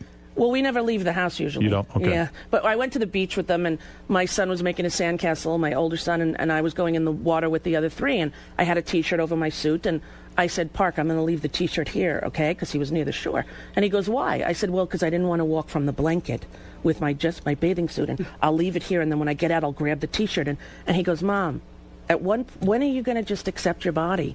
That's how you are. Everyone knows that's how you are. It's okay. Just go in the water. These kids are brilliant. Well, your kids sound really teaching together. me, I wish my kids would teach me something. Yeah, I can see why you have kids. Yeah. Well, honestly, I almost feel like, what an idiot that I should be teaching them to love, but I don't, I'm not there, like you say. Is Kelly comfortable with her body? Totally, but she's fit and thin, and she plays tennis every day. Would she walk around the house? Not when the kids are there, but would she walk around the bedroom naked with the lights on and the whole thing? Yes, she without will. thinking about it. I like that. Yeah. yeah, she would. And I always say to her, sometimes I'm like, oh, honey, why don't you like me? I'm so fat. And she's always like, have we ever had one issue with me not being attractive? I'm like, I know, but honey, you could have such a gorgeous girlfriend. She's like, please, don't. Like, how I perceive me is not how necessarily other people do, Sometimes I think, too, it's like, well, I understand the way, especially knowing a little bit about how you grew up. Yeah. I think there is a protectiveness there. Yeah. You don't want that kind of sexual attention. Yeah. You really don't. Right. And there are 5 O'Donnell children, and all of us are overweight. Really? Yes. So you think this... All right, now... extrapolate with your theory. I think. Well, yeah. I think they lost their mother when they were young. I don't know. Yeah. You know, I don't know. I'm having my own problems, believe me. Right. I'm But at that something- shrink 3 days a week, and I'm really confused. Is it helping at all? Yes. Yeah. Yeah. I think I'm a better father. That's great. I do think I'm a little more connected with my kids and able to empathize more. I think and you that's have a good relationship now. And I have a good relationship Yeah, with I them. saw you with them at a Yeah. restaurant once. But, you know, I think that when my son asked me about the drinking, that what he was saying was he wanted me to be more present, to connect more. Yes. That's what he was saying, you know, and so... Was it hard to give up the beer? No. No. Not really. I mean, you know, truthfully, I would... I don't have one. If I'm at home at night and I'm going to have a beer, I'll have 4. And it affects the weight tremendously. And if you have depression issues, it's totally the worst thing to do. So Do you medicate yourself? Do you take medication for your depression? I do. You do. What do you take? Effexor. Effexor? Mm-hmm. Artie, there's one you're not on. What are you on, Artie? She's on heroin. So. No, heroin's not good. No. What do you take? I realize heroin's not an antidepressant. He's off prescription. I'm not a moron. Yeah. Years ago, I had issues, and Paxil helped me out a lot. But I haven't been on an antidepressant in a while. Lately, I've been thinking about going on one, and I haven't been... the last time I took Paxil was probably a decade ago, so I know they've made a lot of advancements and stuff. Yeah. But I remember that they said the worst thing to do with an antidepressant is to drink. Correct. On any level, you know. Yes. So you got to make a decision either way. Right. I don't know. Effexors work for you? It has worked for me, and it's a low dose, and Right. it also helps with hot flashes, which I don't think you have. Are you going through menopause? Yes, honey. Now, how is this affecting you? Oh, dear Lord. And I don't think women ever talk about it. How old are Robin you, does. Robin? Don't ask my age. Well, black don't crack. There's no way to guess. It's Look hard at to you. tell. How She's old? good. 64. No, but That's you're right. not. You're, what are you, Tell the my age? truth, Robin. 47? I don't know. Oh, God, I'm so much No. older You're than older you. than me? Oh, she's way older than Okay, you. well, mine started at 41, and my show was over when I was 40, so I'm in bed at 41, and I wake up, and the baby now is like 2, Vivian. I go, oh, God, she must have peed in the bed. Because the bed's soaked, and I look around, there's no baby. There's just me. The whole bed was wet. Oh, my God, drenched like, you know... I think I'm going through menopause. Maybe You're you could be. drenching the bed now? I'm always a night drenched. sweat on you? Do you remember Albert Brooks in Broadcast News? That's what it was like. Sweating. Just Sweat everywhere. everywhere. And it lasted like probably 3 years, and it was unbelievable. Some nights I would sleep with Ziploc bags full of ice on my neck, my head, and my chest. How does this affect you sexually? You weren't a very sexual person, and I've even said to Robin started using KY when I she did not. You did I lied too. to you. We You're weren't lying even now. having sex. I was just lying. You don't use KY? No. Since A menopause? little Never KY have. goes a long way for anyone, is my opinion. You will use KY. I'm just saying that if you're in the mood, it sometimes is helpful. No kidding. Yeah. Listen, I don't even know what you and Kelly are doing, but you need KY It's for probably pretty similar to what you're doing. it. Does Kelly get upset when you need KY? Does she feel that she's less of a woman, that she is not turning you on? Well, with 2 women, there's not that much of a need for KY unless Okay. you're, you know, really going to go into the whole 9-yard acrobatics. Let's use the trapeze, sweetie. But You're talking no, about she would- strap-ons, that kind of thing? Well, whatever kind of thing you might use to pleasure yourself or another. Really? Yeah. Strap-on? You do not use a strap-on. I don't see it. You don't? No, I don't. Interesting. I don't think you need it. That's funny. I think you can turn a woman on with your tongue and your hands. Wow, Howard, I love that your opinion of me is the sexually crazed. I've heard things about you. I know, but you've heard it from a lying I've heard bellman all at the lies. Four Seasons. I wish I knew who that guy was because I tip him. That's a fantastic rumor to spread about. No, I thought he would tell you like she ate the whole minibar again. You know what I mean? Like, he's telling you got models in there who are naked. Oh, you have no idea how great your sex life is from what I've heard. I would, you know, I wish it was true. I want to know think how it's- much do it you is think you have to tip that guy to get him to say that shit about me. Do you think it's important to you to have famous friends? I feel like all your friends are famous. Really? Yeah, I do. I Like think who? of Madonna and that whole crew, and I feel like you know, I don't know. My 2 best friends are Jeannie and Jackie. They've been my friends since kindergarten. Oh, so and Jackie lives like 15 minutes from me, and she's actually tutoring my son. in Florida? No, we live in Nyack, New York. Oh, you do? Yeah, they go to school there in Nyack. I thought you lived in Miami. We have a movie star home there. Yeah. That we go on vacation. So I only want to go there for vacation, and Kelly wants to travel. So normally I'll take the kids to Miami, and she'll take one at a time to Europe or somewhere that she wants to go, because I have no desire to go to Europe or anything. Right. Please. It'd be horrible. I'm like, we have a whole house there with a jet ski. What's the point? I don't want to see someone anything. else's schmutz. And what are you going to see? Old stuff? A ruin? What's the point of it? It's ruined. You know? So my psychiatrist says to me that there's something wrong with me, that I'm afraid to go to these places. They say that to me, too. I am, too. I don't really want to see You have other no worlds. interest in other cultures where you came from or your ancestors came from? I read a lot of books. I've read all of the books on Ireland. I There read you go. everything. You know, I watch documentaries. But And it doesn't occur to you want to see the White Cliffs of Dover. Well, what I did, I actually went to Ireland. After my mother died, my father took all 5 kids to Belfast, 1973. Ooh. Wasn't that smart? In the middle Great. of the war. Thanks, Dad. No wonder you're afraid. That's why you don't want to go. But for my 40th birthday, my one birthday, Kelly and I and about 6 friends rented a plane and flew to Italy. And by the time I got to the hotel, I was so nervous and upset I threw up. Oh. Wow. That's how unsettling it was. Well, you see, I think you're like me in this sense. That my mother I used to sit at her feet, and she would say to me, you know, your grandmother, she was wiped out by the Nazis, her whole family, Germany. All the kids died. All of the relatives died. They came, they banged on her house, and they took them off to Auschwitz and killed them. And then she'd go, we're going to Europe. Would you like to come with us? Yeah, I go, no. what are you, crazy? What are you, nuts? That's where it Europe, that's started. where I'm going to get gassed. I'm Now, not wait, going to do that. your actual grandmother died in the No, house? my real, it was like a step-grandmother. Oh, I've okay. had many grandmothers. You have? Yes.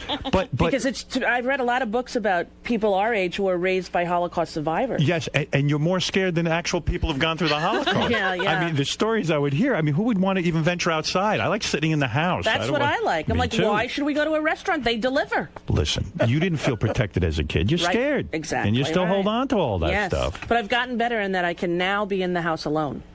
There was a long time I couldn't be in the house by myself. You're really good at having your own talk show. What is the problem? Is it does it fatigue you? Is that why you will not have your own talk show? I feel like you walked away from the Rosie O'Donnell show. Yeah. You walked off The View. That just was too much headache. Yeah. You tried the variety show thing, but why mess with your success? In other words, why even do a variety show? You have Will you do a another formula. talk show?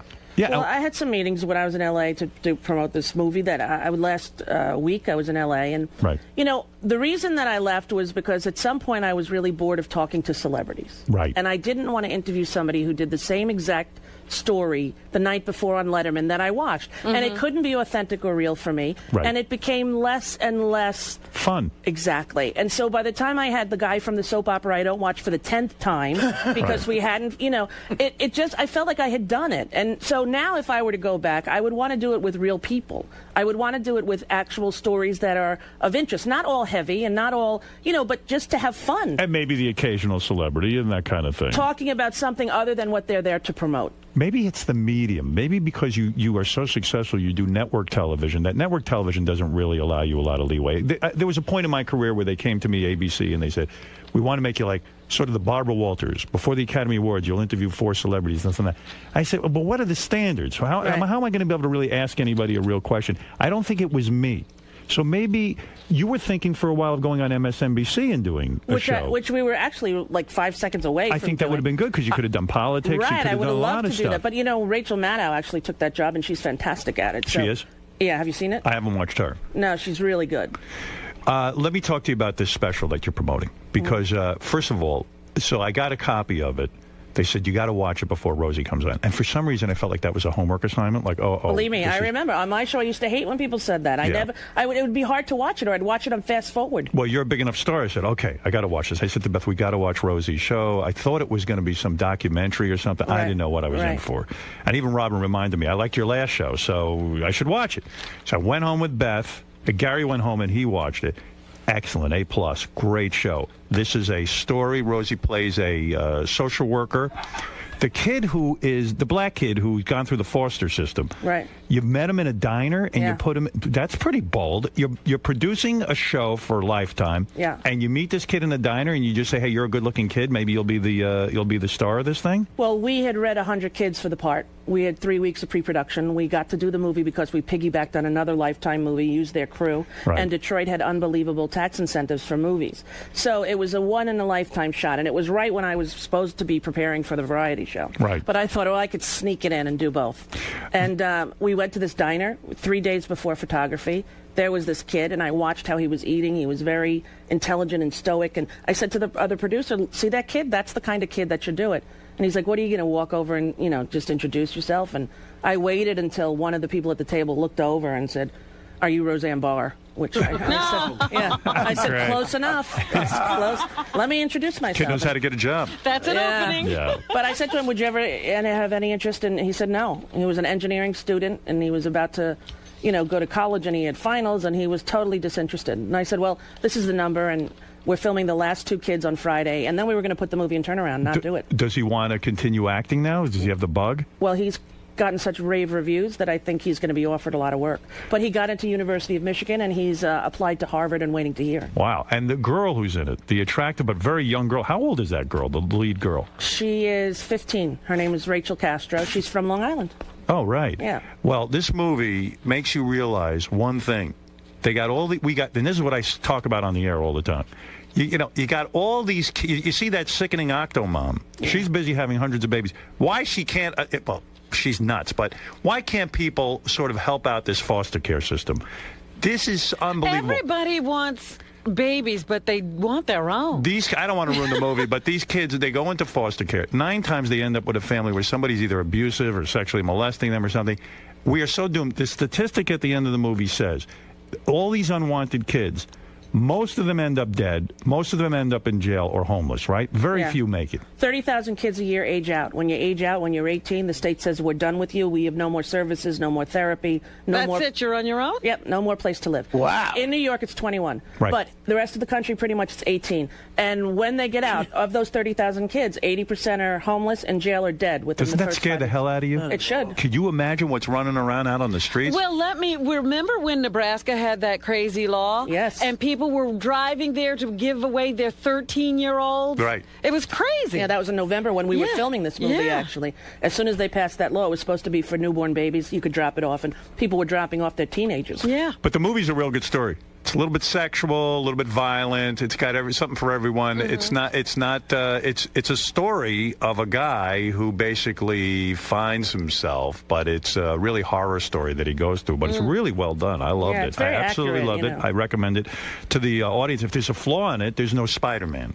Yeah, we tried to get him in. If you had fit in Spider-Man, it probably would have been the most perfect movie. Yeah, Did you watch the Academy Awards? I did. Did you think that Sean Penn deserved the Academy Award for Milk? Yes, I did, and I voted for him. I agree. I believe he deserved it. Incredible. But Meryl Streep got robbed. Now, you think so? Absolutely. The movie Doubt, did you see it? Yes. She was the best, even though Kate Winslet was very good in her movie. In The Reader, yeah. Right. Did you vote for Kate Winslet? I did not. Who did you vote for? Meryl Streep. You did? Yes. So you agree with me? But, Meryl, the best part of the Oscars to me was Sophia Loren talking to Meryl Streep. You like that? Oh, my God. I mean, when are you ever going to see that again in your life? And Sophia with her hand on her hip, throwing her head back and talking about the majesty of is that a word? Of Meryl Streep and how unbelievable she is. And I love Meryl Streep at this age with her gorgeous daughter and sort of humble and looking down. And, there'll never be anyone as good as Meryl Streep, I don't think, ever. Why did you stop blogging on your website? What happened there? You were very good at it. You were good at updating your blog. You seemed to enjoy it. Yeah, you even had a video blog. You were way into it. It was funny. Why would you stop Because that? when I started it, nobody knew what a blog was. Like 6 years ago, people were like, what is it? And I go on talk shows, and they're like, you just do it on the web. And all of a sudden, Blogspot was up, and then with Facebook. And it got to the point where it was no longer exciting. It was not a novelty. Right? And people were taking it like E.T. and all those shows and taking just a little... Rosie goes crazy. And I'm like, oh, God. You couldn't even be honest on it because it was taken out of context. Correct. And I thought, if it's going to be more of a headache than it's worth, Are you back to blogging? Well, I'm using it now to raise money for the school I opened on 45th Street, and I'm using it to promote appearances that I'm doing. But, the internal angst and what I'm feeling about the world order and what's happening in our society, it's not going to be so much on the blog anymore. Do you have Facebook? No. You are not on there? No. I believe you will be on there. Do you think? I do. I think you will eventually get caught up in Twittering and Facebooking. Well, my brother, by mistake, signed me up for it. You know how if you sign up, they can go into your... All of a sudden, I was like, you are now on Facebook. And I was like, what? And I went on there, and then it's like, so-and-so's on the wall. It was like so much pressure. You had to figure out where they were, and it's, what are you doing now? And it's almost a full-time job. That's what someone tells me, that once you get in there, it's... Rosie, I'm being given the high sign that you have to leave. I I'm do? sorry. No, Yeah. I don't have to go anywhere. You don't have to go No, anywhere? Oh, keep good. talking. What do you need to know? Rosie's In America, premiering this Saturday night at 9 o'clock on Lifetime. And for more information on Rosie's charity, Rosie's Broadway Kids, go to rosiesbroadwaykids.org. We have a few more 5 minutes? more minutes? All right, good. Okay. I got a reprieve. 5 more minutes Yeah, from Cindy me. Berger, she's tough. Cindy Berger. Speaking of Cindy Berger, she's your publicist. Yes. She's also Barbara Walters' publicist, Yes, true? she is. That's a tough job. Yes. Don't you think that you and Barbara have had an exchange of words over The View? And don't you think Cindy took more of Barbara's side than yours? No, She was no. caught in the middle, wasn't she, between that? No, because you know what? For years, Barbara and I have known each other sort of socially in Right. that kind of celebrity way, not like the real friend sort of way, but that celebrity, like go out to dinner, see a show, but don't really call each other on the phone. Right. Okay, so when, she asked me to do the show, I went and I did it, and then what happened, but we are able to get along. I just did Nora Ephron's play reading down in the Village, and she came to the show. So there's no tension between your publicist and all of that? No. No, you like Cindy. Cindy's also Madonna's publicist, right? Yes. It's one big incestuous But publicist. not Cindy herself, but that company, PMK. I see. Yeah. Trump, you're still at war with. You haven't run into him. You haven't seen him anywhere. Well, I don't think I've ever had a conversation with him in my life. Although I was at his wedding to Marla Maples. Oh, you were? Yes. Wasn't I there? Yes. Yes, you were there. Well, why didn't I see you there? Because you hated me then, don't you remember? But I would see you. I mean, I would go over and say, I would have gone over and said Did you hello. hide from him? It was pretty big. You couldn't. It was at that big hotel, Yeah, remember? And yeah. I was there with Jason Opsel, who's since passed away, actually, who worked with Marla in Will Rogers Follies, and I was working with him in Grease on Broadway. Right. And I was there at the wedding. And I thought it was weird. Remember when he walked up the aisle, he was shaking people's hands? Yeah, it was- On the way up the aisle? I'm like, talk about lack of focus. Yes, but it was almost like a circus. It was. Right. And Yeah. OJ was there as well. No. Yes, OJ was there. In fact, on the back Pre-murder? of my... Pre-murder. Yes. Right on Before the... everyone knew. The back page of Pre-double murder. Of my second book, I put a picture of myself and OJ, at Trump's wedding. Right. It was great. Oh, my Trump gave God. me permission for that. So, But I don't know the guy. I only know, I've never really talked to him. I don't really know him. I've just seen him on TV, and we talked about, him forgiving the Miss America girl on The View, and the guy went ballistic. do you live in fear of running into him? I No, mean, when you're in a The feud, only person I ever was afraid of running into was you. I know you thought I was a bully. Well, for many years, many teenage boys would see me at the mall and go like this, and then say blah blah bluey, and I was like, holy crap, That's fun. And I would be wheeling a baby, I had like a little 6-month-old and holding a 3-year-old's hand, blah blah bluey, we love Howard. I'm like, ah! So it was scary. I think what must have happened with me is I was so hell bent. I was so proud of you when you came out of the closet. Yeah. And you were so honest. It used to drive me crazy when you would. I think the same thing you're saying. When you were on with these celebrities, and you had to sit there and kiss their ass, and you couldn't, like even Tom Cruise, you couldn't even talk about the fact that you maybe were in love with a woman, and it would drive me crazy because I felt you were more honest than that.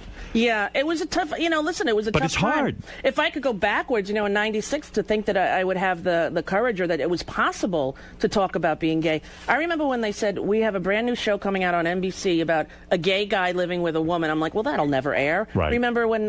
Will and Grace. Will and Grace? No. Remember when, Felix Unger? Right. He had Hello Sydney, that Yes. show. And it was about a gay guy, and it was off in like 2 weeks because of protests. I Right. never thought that it would be possible. When Tony you made Randall. the decision. Yes, sorry. Tony Randall. Felix right. Unger. Felix Unger. Thank you, Artie. No, I'm saying I thought you were When searching for the name. when you came out of the closet. Yes. And you made this decision. Yeah. Was it an overnight kind of epiphany, or had this been something you were building up to? Like, I can't take this anymore. I want to come out of the closet. I'm not going to hide anymore. Well, I never really hid because, like, at every award show, Kelly was sitting next to me. And, Right. It just wasn't brought up. I know, no one asked. It wasn't like I did an interview and Cindy said, don't bring up the gay stuff. No one asked me. And when people did ask me, I would answer. Like, I was on, I think, Arsenio once, and he was like, are you single? I'm like, yes, I was. At the time, I said, and he goes, and who are you looking to date? I said, I'm pretty much open to anything. And like I would sort of, and the You Tom... were giving them an opening. Right, and the Tom Cruise crush is actually real. You know? told me that, yes. Yeah, it's not like I want to, Do you think you could have sex with him? Probably. You really do? Well, not right now because we're both. I forgot. in You told me clinic. you've had sex with a man, right? Yes. But disastrous. No. Not bad. I lived with a man for 2 years. And had orgasms? Yes. They didn't think about women while you were having sex with them? No. No so kidding. you could actually have a relationship with a man if you were to fall in love with a man. Yes. I'm not your type, am I? If you're into Tom Cruise, I'm not your type. I mean, there's no chance, right? Well, you know what? The thing about you that would be my type is that you're smart. Oh, thank you. Because I really need, somebody who's very smart. Because that's the number one criteria for me. Yes. You Well, gotta be intelligent. I'm hung like a woman. I mean, if I don't know if that helps you in That's your what I fantasy. heard. Yeah. That's what I heard. So, what? What do you What? What's the matter? She's done now. She's done? How do you know? She's Well, done? because Cindy said because you're going to do she's doing a satellite tour of some sort. All right. You're doing a satellite tour. With Well, nobody as interesting as you, I'm sure. I don't know. The On our way to talk movie- to Iowa.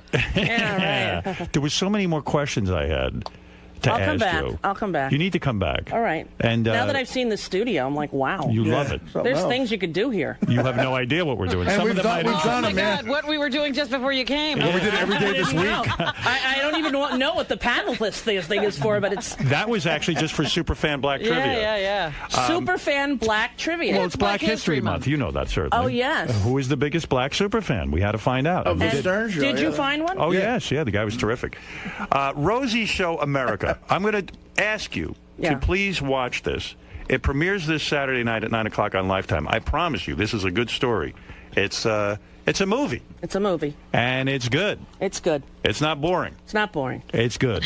And also, it will disturb you somewhat because our country's got a bunch of kids running around who are maniacs. Do you think because nobody's people taking care of them? actually get into action when they see something like this? You think people be inspired to? I was to help. Well, you're not doing anything. Well, I'm very famous and busy. But he's talking about it. I'm talking about what it. I really want people to do after they see this is just to be aware. I don't think people know. Mm-hmm. And until I went and that when Parker was 5, there was a young girl in Miami who was raped and beaten in a one-bedroom apartment with her mother in the apartment. And I was so overwhelmed with this story, I wanted to go meet the kid. And I went and met the kid in a residential treatment facility where there were toddler beds. And I thought, what is this? Is this an orphanage? They're like, oh, no, they're all over the country. That's how I became educated about foster care. I didn't know anything about it. So once I found out about it, I thought we have to change this. And we're getting together a big lobby to try to make it a national platform issue that, people who run for office, candidates have to address it. Because there's just too many kids with nowhere to go. Robin was a big sister. She did something. Good for you. That's a great organization. Yeah. And after I saw Rosie's movie, I bought a kid for each my staff members. That's so nice of you. I actually bought Did you a get child. one of the Octomom babies? I got a few of those. It's very exciting. It's funny when I saw the pictures of them in the paper. I was like, okay, I'll take these 3. Yeah, right. I don't know. Yeah, you want to save them, right? Yeah, exactly. That was interesting about Rosie, too, which I think says a lot about a person that... Weren't you really adamant about trying to, contact Britney Spears and try to save her? I'm like, yeah, for years I left her. I sent her emails and I would leave her notes. Like my friend at the Four Seasons, the one who told you I was screwing the models, he would say to me, "She's on her way to the gym." So I would be upstairs and I would write her a note on my little stationery, run to the gym and go, give this to her. So, Did she respond? No. But I've known her since she was a baby. You think she's crazy? I think that she has some issues of mental health, which many of us do. I think you've also reached out to try to help Paul Abdul. I think you've said a few things. After last night's American Idol, I think somebody better reach out. What was she all over the She was place just again? not making any sense. Oh, I know. I mean, she can't even get a word out. I wonder if she has some serious medical condition, like, maybe MS or something. I really wonder because at this point, if it's not drug-induced, there's something physically wrong with her. Wouldn't it be great on American Idol if they brought out a doctor to see if there's something wrong with her? Yeah, Why don't we do that? Forget the contest tonight. We need to address Paula. Hey, have you partied with Madonna secretly with A-Rod? Have you gone out with them together? Are you part of that whole... There's a secrecy thing. You go over Jerry Seinfeld's house and is you there hide. a place you have to go to get the bus to go to see them? Rosie, have you seen them in action? I know Alex. He's a great guy. He lives across the street from me in Miami. I've known him for a long time. Go ahead. He's delightful. What have you seen? I enjoy him. What's going on? He's a handsome man. Is he? Yes, he is. Beautiful eyes. And Madonna, have you seen them have sex together? You said that's a yes. No, I have not. Were you the conduit? I was there in the room. She got to go. All right. See Rosie in America, premiering this Saturday night at 9 o'clock on Lifetime. She's terrific in it. People. And for more information on Rosie's charity, Rosie's Broadway Kids, go to rosiesbroadwaykids.org. Thanks, Rosie. We'll take a break. We'll be right back. Then you are. Well, what did I do? I became a vegan. Complete? Yeah. That's impressive. And a lot of enemas. Yeah. Enemas. I might get the colon thing. Yeah. I got colonics. You did? Yeah. Somebody told me they did that in a little Barbie shoe came out. That is the urban legend. Everybody says they that. let you see what comes out. There's a tube. You can look if you want it. Rosie. Yes. How'd it go? It was fine. Now, did you ever think that you'd be on the Howard Stern show? I did not, but you know what? The only thing that's constant in the world is change, and the fact that I was on there means there could be peace in Palestine. So you, right? Right. So you had a good time today? Yes, You're I glad did. you came on? Yes, I am. All right, thanks, Rosie. Thank you, Howard TV, on demand. Lisa G has a theory that Ronnie dyed his goatee last night. I think so. You're Yesterday working on- was really white. Yeah, I noticed that too. And even the guys from TV put up a thing while Ronnie was in there. Go, look how white Ronnie's beard is. It looks like a billy goat. And, God. and, so yesterday he was a billy goat and today he's not. But I didn't see him. I didn't notice today. Did he dye it last night, do you think? Looks like it. Okay. Hey, Ron, come on in. We want to see the dye job you did on your goatee. Hey, Howard, he's running down the hall screaming at JD that he's going to kick the fucking shit out of him. Well, get in here and show us your JD? goatee. Oh, yeah, he dyed it. Yeah, I'm not saying nothing. I'm just saying you dyed it because I saw it yesterday and it was white as like Santa Claus. Yeah, because I was. What are you laughing at? So what did you do? Because yesterday it was like white. Did you realize how white it was? Like what made you go home yesterday and dye it? I don't know. I didn't. You must have noticed. Did someone say something to you? And why are you going to beat up JD? Because you dyed. Because he runs with every little thing to Jason or Gary or something, or the TV. You know, oh look what he did today. I haven't said You're one word. full of shit. Okay, Lisa, did JD say anything to you about it? No. Why are you blaming JD? Because he does it with everything, man. He didn't do it this time. I don't care. He could tell me from now until next year. You don't believe him? No. Wow. Someone even said in the email on the wrap-up show yesterday, like, Ronnie always is threatening to beat up JD. I didn't threaten to beat him up. You were like, what are you laughing at? Because everything is, you know, you're talking on the, you know, John invites you in. Right. So I go in and I'm talking about something, so I might not know everything, okay? Right. This one, he laughs at everything. Everything's funny. There's even one point where he started laughing, and then I laughed, and then he yelled at me for laughing. Yeah. Everybody was glued to the radio. Why is that funny? Why is that funny? You were laughing first, dude. Why is that funny? Who was laughing first? You were laughing first, weren't you? Why does he have to be in here? Go to the meeting. You love Ronnie, right? I love him, but this one I had nothing to do with. I'm sorry, okay, dude. right, yeah. Okay. What'd you put in there? What's the stuff? Just for men, man. Just for men. Yeah. And what did you comb it through? Yeah, they got these little brush thing. Oh. And so you just did that this morning. That's a little more elaborate than just a comb through because notice there's It doesn't look bad, There's though. like a pattern.